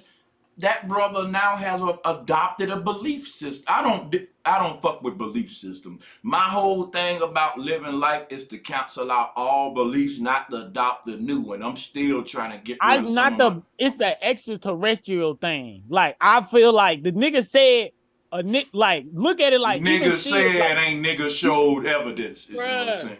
you gotta get, sometimes shit, you can get the rug slip from under you sometimes. And so that's what I'm saying. Like, you don't never just kind of, what's the name? I've been into what niggas been talking about with the aliens and shit lately too. Like, and I feel like I feel like I study a lot, bro. Like, where I'm in a space where it's like, okay, like, I didn't understand the alien shit, but even extraterrestrial is extra terraform. So it's just another type of being that we sharing in space with. So it's just like, Or when they it got could just be another. It could just be land that's that they call it uncivilized, like they used to call Look, us niggas. Here's they the said thing. the way Here's that the nigga thing, right? Here's the thing. What we doing? We taking news propaganda and putting our own spin on it, and right there, that's when we falling for the propaganda. Instead of looking at that shit and roasting it and clowning it, telling the people why y'all believing in this bullshit. We entertaining it when we put our spin on it. See, I got my teachings about extraterrestrials and I keep them separate from the bullshit they showing on the news. See what I'm saying? I believe in beings and humanoids and extra worlds and extraterrestrial, but I don't bring that up when they show this news propaganda, because it's like I'm helping my enemy. I'm giving him an argument to validate his shit. Because what happens is it turns into a conversation of these things is real, man. They exist in all kind of ways. And it stopped me from clowning the fact that it don't exist in this way that they showing at the mall. It's some bullshit. This some straight up propaganda, and I want to keep my feet on it if I'm going to deal with it and keep on stomping on it and cancel. And I don't want to get an enemy, no lifeline, no out, no nothing, nigga. You showed propaganda. I'm going to show what you showed and roast it and clown it and show why it's bullshit.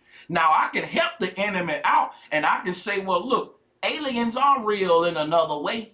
And then what I'm doing, I'm making us not look at the video no more with the lie on it that he telling. I'll do my alien documentary another day. But this show about roasting the news propaganda is for one specific agenda, to show that they lying to y'all and y'all believe in it. Get what I'm saying? Simple. Then that's my thing. I don't want to muddy that shit, because then it'll give them an out, because they do that all the time. We'll have footage that's propaganda from the military, the Pentagon, or some shit like this, or what happened in Vegas, and people will go to having alien conversations instead of propaganda conversations. When the government is putting out alien propaganda, they doing it so you can have alien conversations and not propaganda conversations. But if you're woke, when they put out propaganda, you never conversate about the thing they're putting the propaganda out about. You conversate about the fact that it's propaganda again, y'all. You get what I'm saying, people? Can I talk, Sanchez? If y'all answer me, if you get what I'm saying first, then we can move on. Yeah, we got you. Yeah, facts. Absolutely. Totally got you. Say it Sure. 10 times. That's all the way 100. Yeah, but it's the obvious. But you gotta be mindful, youngster. If you want to be conscious, you had to grab That's what I'm that. saying, though, and I feel everything you're saying. Like, Hold on. I'm just messing with you. I'm messing with you. The next thing you say, let me stop. Go ahead. Look, I'm telling you, I hold back everything. I hold on everything I said, and that's one thing that I do stand on. So even if I do look stupid now, it's still at a point where it's like two things is right.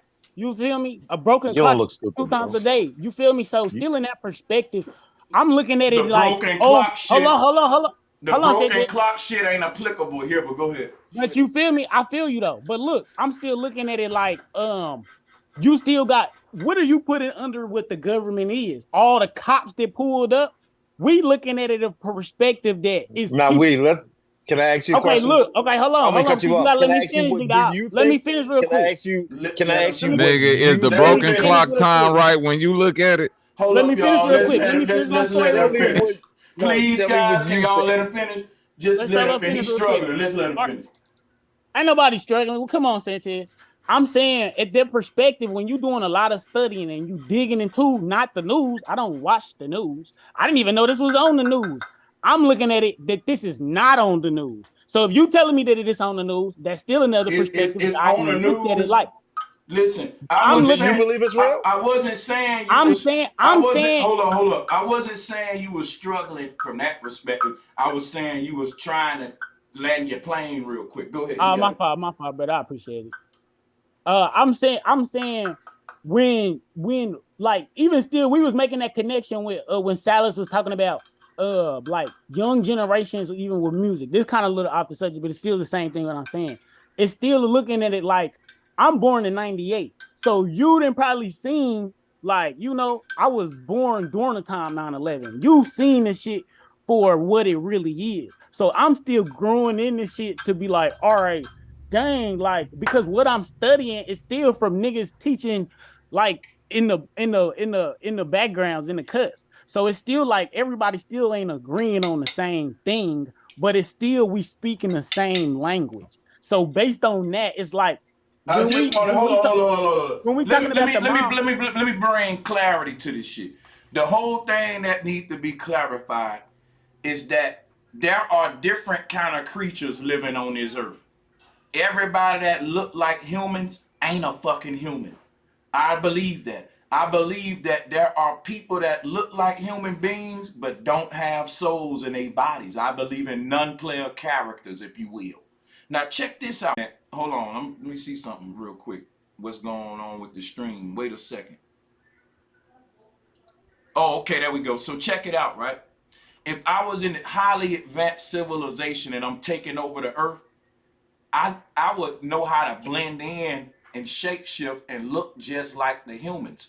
And then I would turn them against each other with different systems.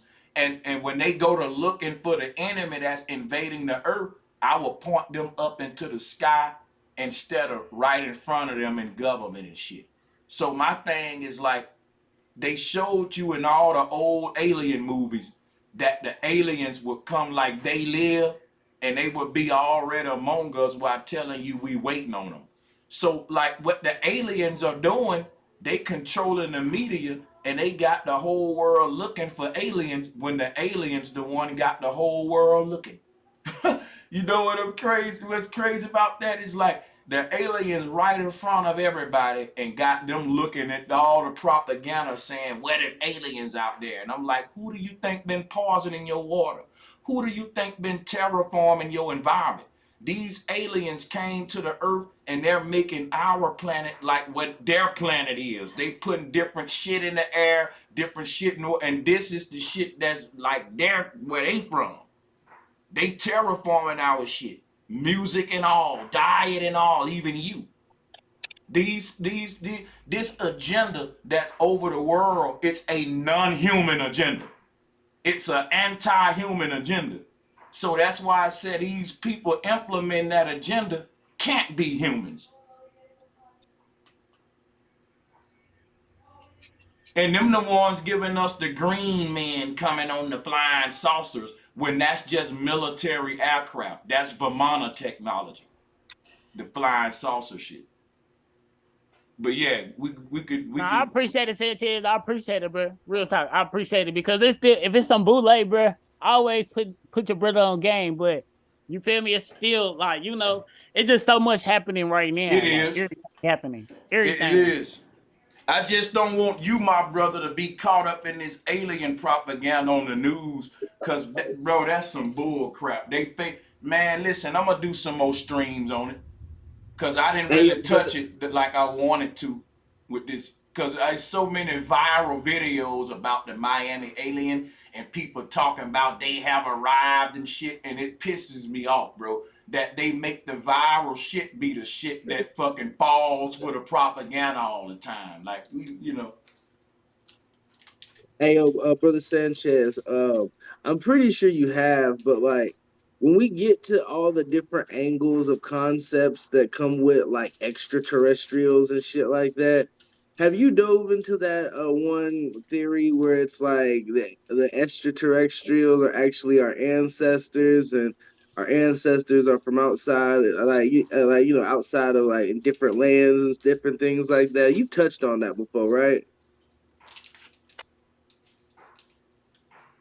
Yeah, I've touched on it more than once.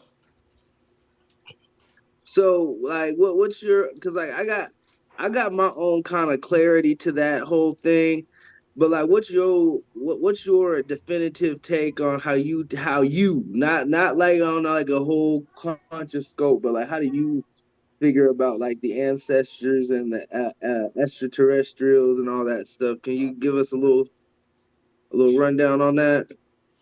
So if you let me, if you take in the concept of extraterrestrials, I got you. As like, I got you, brother. As like green aliens and stuff like that. To me, and I'm gonna simplify it, an extraterrestrial is any being. It can be a lizard, a goat, or anything that is familiar with the knowledge that the Earth that we see on world maps ain't all there is. So there are two kind of humans walking the earth. There are a group of people living on the earth that looks at the world maps and that's their world. And then there's a whole other group of people walking this earth that have an idea of way more continents among us that y'all never heard of.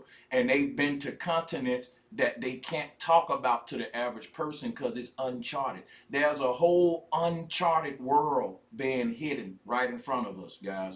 Because the travel industry has been monopolized by the elite. The exploration days are gone, but you would stumble across many uncharted places, and ain't no telling what's going on there. But I do think that extraterrestrials are beings that are what they call traveling men. These are men that frequent these uncharted places, and these would be humans that come into our world and look just like us, but they are extraterrestrials because they come from lands and migrate to lands and are familiar with lands that are extra places to go to that the average citizen don't know about, but they swore to a secret society behind society to hide this other world that they It seems partake like you're in. speaking on a pirate. It seems like you're speaking on a pirate or like a No, no, navy no, no. service. Well, think about it. That's what an extraterrestrial would be. The way they show us, they show us a being that used space like the ocean, and our planet was like another ship that it boarded and came on to hijack it like a pirate. So yeah, if you want to use the word pirate, I won't play semantics game with you, as long as you understand the concept I'm coming from. If you want to use pirate or colonial person, that's exactly what these ETs would be. They definitely would come into our world and try to colonize or take over or hijack or pirate the situation for sure. I'm comfortable with that word. So like when it comes to like extraterrestrials, I believe everything you just said. I've taken that in fully. Um, but another version of it is that wouldn't like extraterrestrial be a version of a being, right?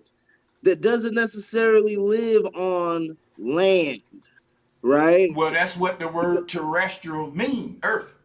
Well, terrestrial, it comes from terrarium, which is like coming from like it can be any type of different environment. It can be a water environment, a land environment, a sky environment. It can be, anything like that. So like Well, when we're I talking wouldn't. about I wouldn't limit an extraterrestrial to just land because they had to fly through the air, and I'm pretty sure if they exist, then they probably can inhabit the deep depths of the ocean, the core of the earth. It ain't probably no layer of reality that they could exist in, being advanced. So I mean, if you want to have a conversation of are they just land-based creatures? I wouldn't debate you on that. I'll say I speculate that these extraterrestrials can be beings that are able to build civilizations anywhere, even in the damn depths of the ocean, right? And all that. So I do, yeah, well, I wouldn't debate you on that, brother. Right. So I wouldn't think you would. But one of my concepts of how I feel like the extraterrestrials are, you know how like they could talk about the Foo Fighters, and you ever see people talk about like ever looking into the clouds and there's lights in the clouds. Like, what if like those extraterrestrials are beings that live in the actual sky? They live in the I, clouds. I'll say this, right? Uh-huh. I would say, we live in the sky too. So if we want to call them by the name extraterrestrial, then and we're talking about an extraterrestrial being versus just a regular terrestrial being. And if we're saying what separate the two is that one live in the sky, I'm gonna say, well, we live in the sky too. Humans are now airborne species now. We live in the sky. Especially celebrities, they fucking spend more time on their private jets than in their bedroom on the ground. They spend more time above our heads than on the ground with us. If you're a famous celebrity, so they live in the sky. Now wait a minute, let me land my plane, please. What I'm saying is, we gotta look at, we gotta look at the name extraterrestrial. All right. That means if you look up the word terrestrial, I'm gonna look it up now. Because then if we don't look at the word, we'll stray off to our own little and go to making up our. I try to decode the word instead of muddy up what it means. But check it out. We can just pull up the etymology. Terrestrial. Of or pertaining to the earth. If I say extraterrestrial, I'm saying extra earth and things pertaining to the earth, which would be water, air, wind, rock. So that encompasses everything terrestrial, the water, the air. So no matter where you say these beings live at, they live in a particular of the terrestrial world that we don't know about. And that's what makes them different than us, because they live in an extra earth. And earth means more than just land. If you say they live up in the air, then they don't live in none of the airwaves over our cities. They still live in another atmosphere or air that's above a land we don't know about. Why? Because the word extra is in front of it. Terrestrial is just pertaining to the earth. Extraterrestrial is saying there's some extra earth that they are what, extraterrestrial. It's like damn near saying superhuman. Can we put emphasis on the word terra, right? Nah, we can't because it ain't in there. It's Terre. Terra is the terror. See what you doing? I see what you doing, but now you would have to stray away from what this etymology is showing, and I don't. I can take this etymology on the screen and make it make sense with extraterrestrial. If you gotta edit it, that's gonna kind of give me a up on you. But you could do it though. But you could go ahead, do what you want. Go ahead. Yeah, extraterrestrial. You have to take from the terrestrial part, like how I was looking at it earlier. Like I know I might be stretching it, is how you say, but like when you say terrestrial, and then we look at what is it, the terrarium, like what a being is in as its terra field or terra. Like I'm emphasizing the word terra specifically because it's like your ecosystem, your economy, your things around you, But I'm the saying land. even if you emphasize the word terra, it doesn't change the fact that extra terra is still extra earth. I'm pulling up the word terra etymology. It's earth. You see it? Earth. Right. It doesn't change from earth. I mean, I'm not really trying to stray it away from Earth. I'm just saying that, like, because this is all heading to centering in on, like, wouldn't there be beings that live in the clouds that are made out of I'm gonna light tell you what. I'm gonna that are tell you gas that. Listen, there's a being that lives in every cubic inch of reality. In other words, you can't show me a pocket of reality where there isn't no life. You can't point nowhere around you at any impossible and point away from life. Point your hand anywhere around you right now and show me where you're not pointing at life. You can't do it. You can't go nowhere on earth and point your finger and say, this is not life. You can't do that. So I'm with you on that. Yeah, this conversation is more anchoring into the concept of even the reason why they have cloud technology and the references of clouds in technology and memory and things like that is because they're referencing the concept of actual clouds and the beings in the cloud being connected to us through like intention, memory, idea. I don't really subscribe to that. I mean, I just don't. Whether you subscribe to it or not, it's more of a as so above, so below, so within, so without. I don't really think so, because if you saying that the clouds is some being because we save stuff in cloud space, I disagree. I'm saying that I say no. I'm saying it's a reference. Listen, I'm saying I'm saying that my mind is the cloud space. It's not no alien outside of me. It's the fact that the extra earth is inside of our mind. The gateways into extra universes or alternate universes is inside the third eye, the portal. We know that to get to travel through the netters to the extra rings of earth is to go into meditation and astral travel. That's the real extraterrestrials were people that meditated and went and left this earth, and they went to extra earths, alternate universes in the astral realm, extra terra. And these were considered extraterrestrials, but they was just humans who had an ability that we lack today. And that's how to get off the earth. Yeah. I believe everything. I take into consideration everything that you just said. But like what I'm trying to emphasize so much is like, you know how like the concept of death and sleep and astral projection and all that stuff. I don't believe that like the astral world and all that other worlds. I don't think that they're separate from this actual physical world. They're not. They're just less densified versions of this world, which which can kind of go into like the 7 phases of light and how they coincide to create this reality and stuff. But what I'm saying is, as far as like beings being in the sky, like you know how like the concept of all the different entities, right, are ideas, which when we put into consideration with what's it called when people come together and are you familiar with the concept of a sky daddy? That's any being that lives in the sky, right?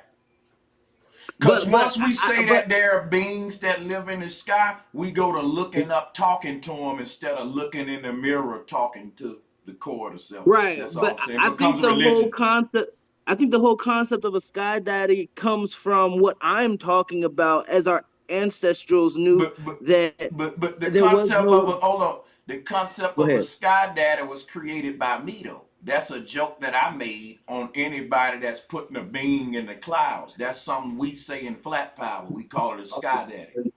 No, I get that. No, for sure. But I'm saying, like, in an ancient concept, right? I believe when people unify together and they have one thought, that one thought becomes concentrated within the atmosphere or in the sky or in the clouds. I wouldn't call it an alien being either. You see what I'm saying? That's what you're doing, and that's what's throwing us off. Well, I mean, I wouldn't like a lot of people. There was a lot of words for these things in history, man. Seraphim, angels, anything they can. But brother, you just said it. It's a concentrated thought. Why we gotta be so fucking deep? Like if you got a bunch of people concentrating on the idea, and the idea is existing in the ether in the heavens, I'm with you. That's just say that. We don't gotta mix that with alien beings and UFOs. Like you see what I'm saying? When we muddy the water. I would think that there would be a synchronicity to those two things, brother, because one of the concepts that I haven't been able to really relay is that, they always say that there's nothing new under the sun. So that means all information is within the atmosphere. It's just where concentration is concentrated. I'm with you on all that. I'm just saying, I'm just not with the 10-foot tall aliens. That was the bill we were saying. I ain't with that either. Remember now, because we get so far off, you forget why we even talking. We was talking about the 10 feet tall aliens, and we went to the word that they're extraterrestrials. Then the questions was posed to me, what is an extraterrestrial to me? And I said any kind of being that travels the uncharted earths, the parts of the extra lands that the regular people aren't privy to. It can be a damn lizard from an uncharted land. They would say there's a new species. Nope, that's an extraterrestrial.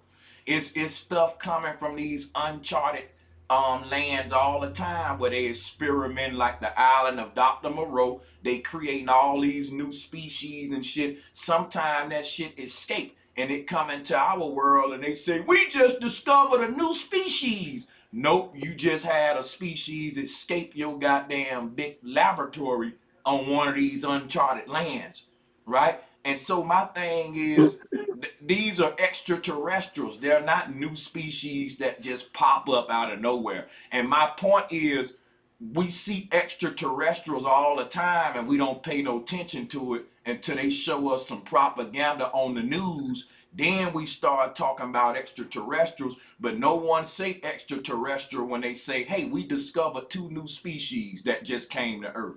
And I'm telling you, they're hiding the real extraterrestrials right in front of us while giving us the bullshit.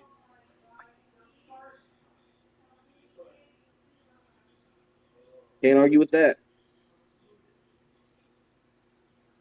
That's important to me. Even Admiral Byrd talked about on his trip, he saw species that don't even exist in our part of the world.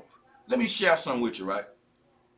There's these cliffs in where are these things at? They in Africa.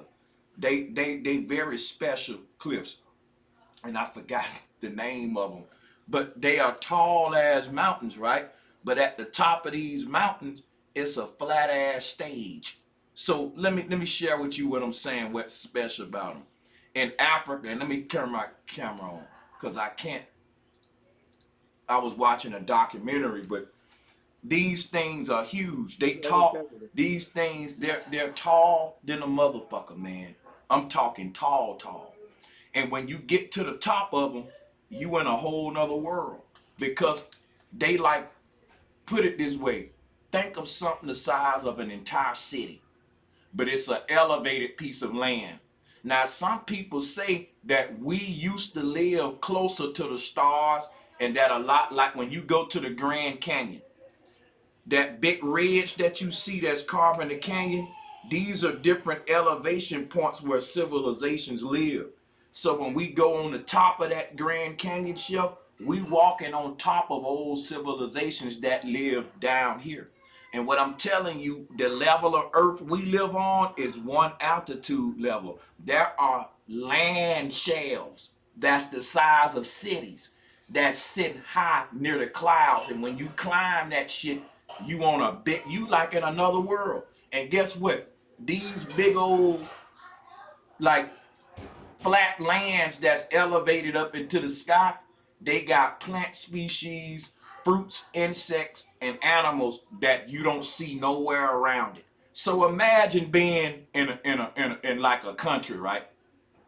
And in that country, in the area you in, you know the fruits, you know the plants, you know the people. In this area, right, everything that grow there, we know about it.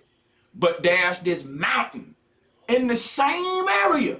When you climb on top of it, ain't shit that grow that up there what grow down here.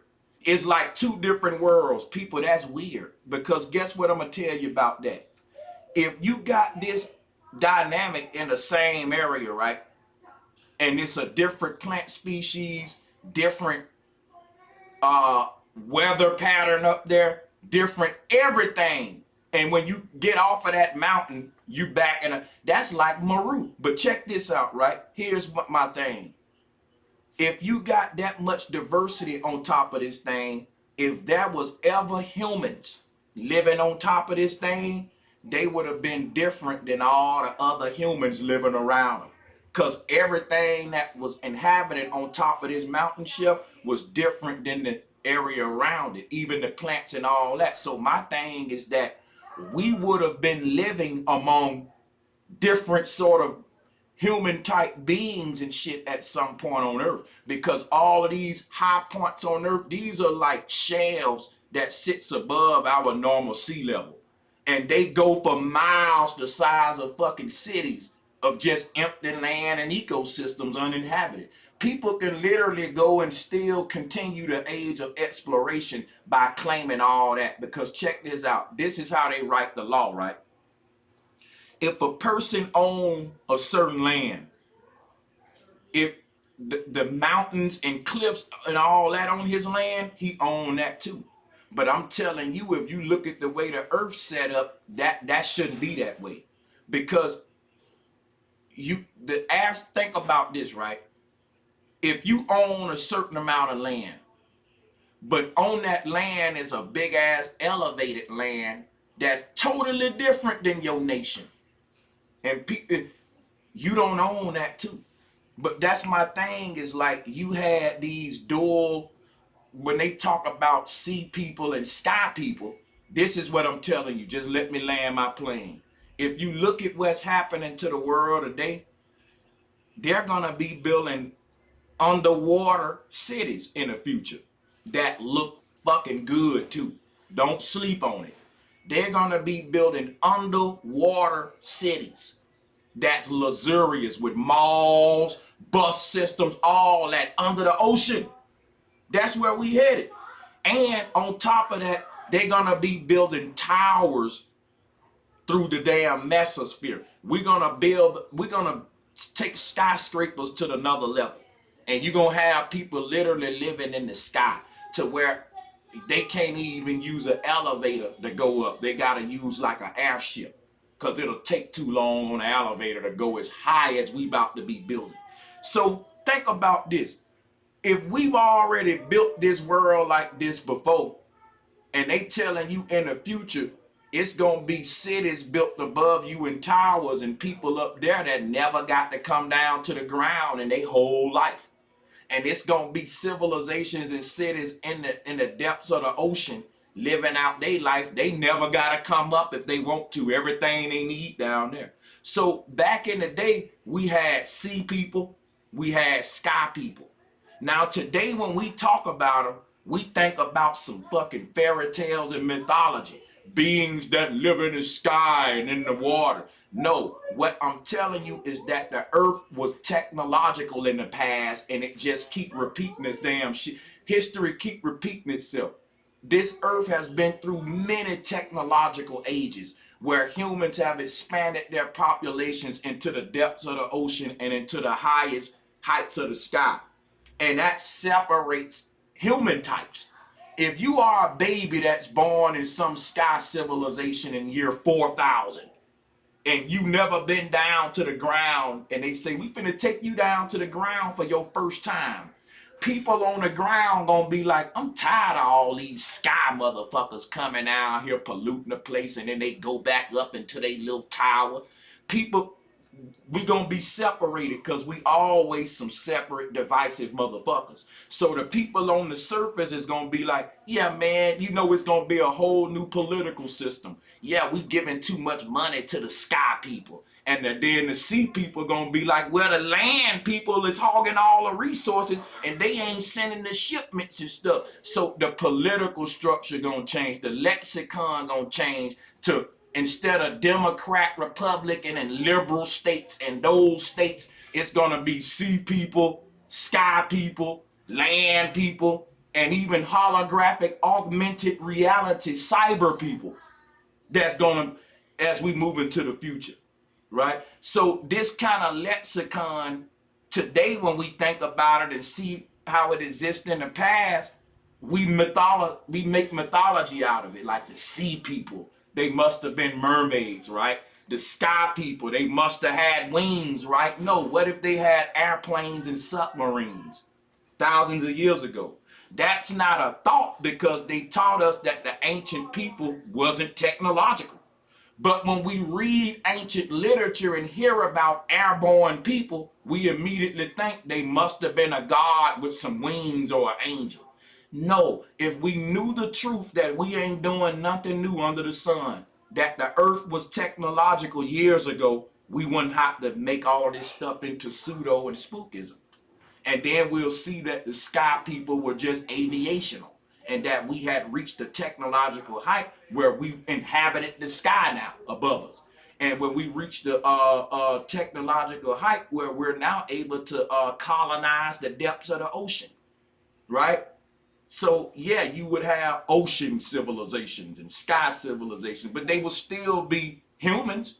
Now, yeah, they would behave differently though. They wouldn't. I don't think that the sea people gonna grow fish fins. What's gonna happen if you're a child born in one of them civilizations that's in the depths of the ocean? The way y'all politics is under there gonna be different than children born on the land. And the children born up high in the sky civilization, everybody gonna come together and basically let everybody know how it is in my world. Even though we all live in the same world. It's just that once technology reach the point where we're building civilizations above and below, and we leave the surface of the earth, That's another Eden Exodus. Once we get the technology to allow humans to leave the Earth's surface and to go underground, under ocean, up in the heavens. Now you're getting technological. But this, when we look at the ancient past, we don't see technology. So to make sense out of the events, we mythologicize it, turn it into mythology. The sky people had wings. The ocean people had fish fins. But if you think about it, the mythology is telling you the truth if you don't take it literally. Because the sky people do got wings. It's called an airplane. And the sea people do got fish fins. It's called a propeller. If we ignore the technology, now we got to make a mermaid. Now we got to make a human with angel wings. Because we don't want to believe the ancestors had technology. But it's Occam's razor here. It's easier to believe that, hey, maybe they just had technology like us, right? Why it had to be miracles and flying creatures. So there we go. I'll just end with that. I'm hogging it at this point. Nah, that was good. That was perfect, though. That's a perfect analogy, though, for real. I get it. When they even try to spookify and talk about how they got these underground. How my mic, everybody's saying that my mic sound funny. So before I go, hold on, let me do something before you go real quick. I'm gonna give it to you. So we all live in the same world. It's just that once technology reach, it got a little muffle film to it, but it ain't unbearable. But yeah, I'll work on it. Mic sound good over here, bro, Sanchez.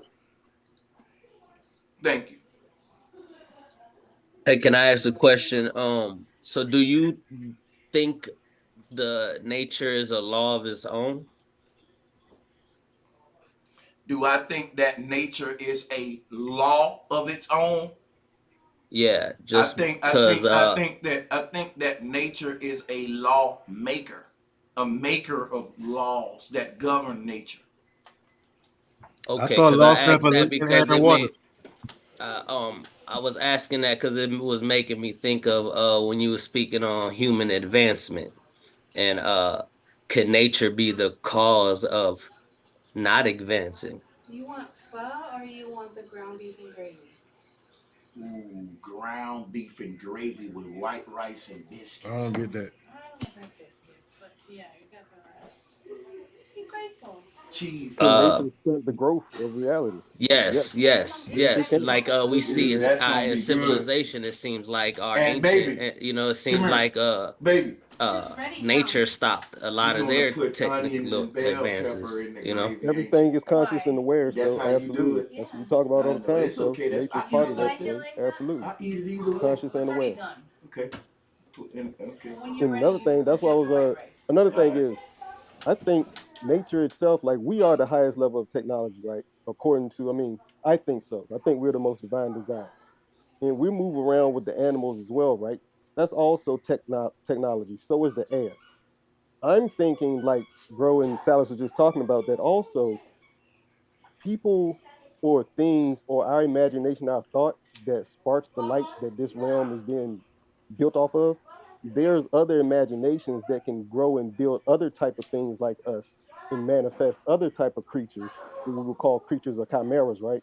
I don't think this has to be the only type of colorway you would say, like in shoes, or the only brand of thing that's sentient like we are. But there's always a source that sparks all these different imaginations. So I do think that you could have a being that looks like maybe a human or not that can actually evolve to have actual wings or look like a chimera, have this, have that. Because who's to say that that's not what could possibly happen if this can happen here, where a being that looks like me or you called a human being can exist. That's wild to even think about what you truly are when you think about what a human being is. The fact that we want to limit our imagination to thinking that there couldn't be other entities sentient like us, I just think that's, I'm gonna tell you what I think. I think it's very simple. We look at the world around us and embrace nature as it's given to us. What we do as humans We look at a world outside, we pollute it and destroy it. And then we put more emphasis on an imaginary world, what could be like Christ or heaven or the temple, Buddha, and all this mythology. So my thing is, I value what I can see and prove, and I want to make a bond with that versus what I can't. And I don't know of any other green men or gray aliens. That's why my mind say if there are aliens, they must look just like humans, because that's all we see that's on this earth that's like us is just humans, and then you got the animals. But that's why I say if there's any kind of other human-like creature, it know how to play hide and seek real good. And if it's out there and it's hidden, it don't exist. It just don't. It don't exist until we I feel like find you it. say hidden don't exist, but you got to think about it, right? Like we always talk about light and how we don't even see full tenth of the 100% spectrum. So Just I like we do can't think there are see. beings that live in the invisible spectrum. Listen, I'm gonna tell you, I was having a conversation with a sister by the name of Eclipse yesterday, and both of us agreed on something so deep that she said, aliens are radiation. They are the big invisible energy that lives inside electricity, torus fields. They attach to certain technology and stuff, and they influence us. Like these aliens are really bad radiation, bad, like they're invisible energies. And I'm gonna go deep into that because there are scientists that actually teach about living entities that lives inside of energy fields. They ain't got physical bodies. They're like fields of energy. But yeah, I mean, when it comes to other beings that we don't know about that can be living among us, man, I know there's plenty that live out of our optical spectrum, out of our sound spectrum. Man, it's beings in this room with me right now that I just can't detect with my body's 20/20 senses. But if man was more technological, he would be discovering more species than that just what we can see in the physical spectrum. That's what I think the paranormal technology should be. Just like we look in the ocean for new life and in the air for new life, we need to look behind physicality for life forms, and we'll start finding spirits and different. That's a whole area of researching new species and shit. Yeah. Facts for sure. Yeah, we're on the same page because it's like, yeah, because we really don't really know and then if somebody did have that experience and you talked about some of those things that's in there that we can't see, we will all think you were insane, and then the whole laugh clown train will start. And so I think we're kind of like limiting ourselves when we neglect others' imagination or what their life experience is or what they've gone through. And going back into that, I'm not imagining that human beings are the greatest design because that's what human beings are. And then we design the greatest things according to our paradigm. We're the ones that create the bridges, the roads, the houses, all the technological advancement, not the lions or the elephants in the jungle. It's us. So there's something special about us. I just think that there's other us's out there that don't necessarily have to look like us, that think the same way, that are thinking about us like we're thinking about them right now in the current paradigm. But yeah, y'all got it. Sense of awe, what's up, baby? Kevin Morton, Wise Humble, TG, channel members, salutes. Yeah, man, hey, this is a 5 panel. It went beyond the Let's conversation. But this what I'm gonna do, y'all. I'm gonna end this stream. We 4 hours in, and cause I wanna eat something, and I kind of wanna go back and, well, actually tomorrow I'm gonna be going live twice, I think. So I'm gonna probably not. But I do appreciate y'all. Sure, bro. And I'll see y'all brothers on the next one, man. I'm gonna get up out of here real quick. But yeah, be on the lookout, man. I appreciate the love. Oh, and y'all can grow diacin in your garden. The blue dye that you can see the auras with. You can have a patch of it in your garden, in your backyard if you want. Yeah, y'all can close out. I ain't gonna rush y'all out. Ooh, we wanna close out, man. No, that was pretty much it. Okay. Good show, good show. All right, my brother. Appreciate you, brother Sanchez. Much respect to everybody, man. Appreciate you too. And much respect to all of y'all. Peace Peace, and love. bro. Much respect, my nigga. For sure. Yeah, man. Salutes to everybody that subbed to this channel. Appreciate y'all. I'm trying to grow this. You can't have too many channels, man. You never know. They can get rid of you for no reason nowadays. And if you got a backup, then that's fire. These are channels over here are monetized, which is a plus. And I appreciate people taking advantage of that. Yeah, man. Salutes to everybody for coming out. And you know, be on the lookout tomorrow. I'm really gonna have a very important stream tomorrow, people. No cap. Gonna have it. It's gonna be important, man. It's some people out there that's attacking me from the New Wapian crew, Malachi York, and you know the whole New Wapian stuff. So I'll be responding to their attacks, and it's gonna be a lot of beating teaching. You really wanna be in the building for that. So yeah.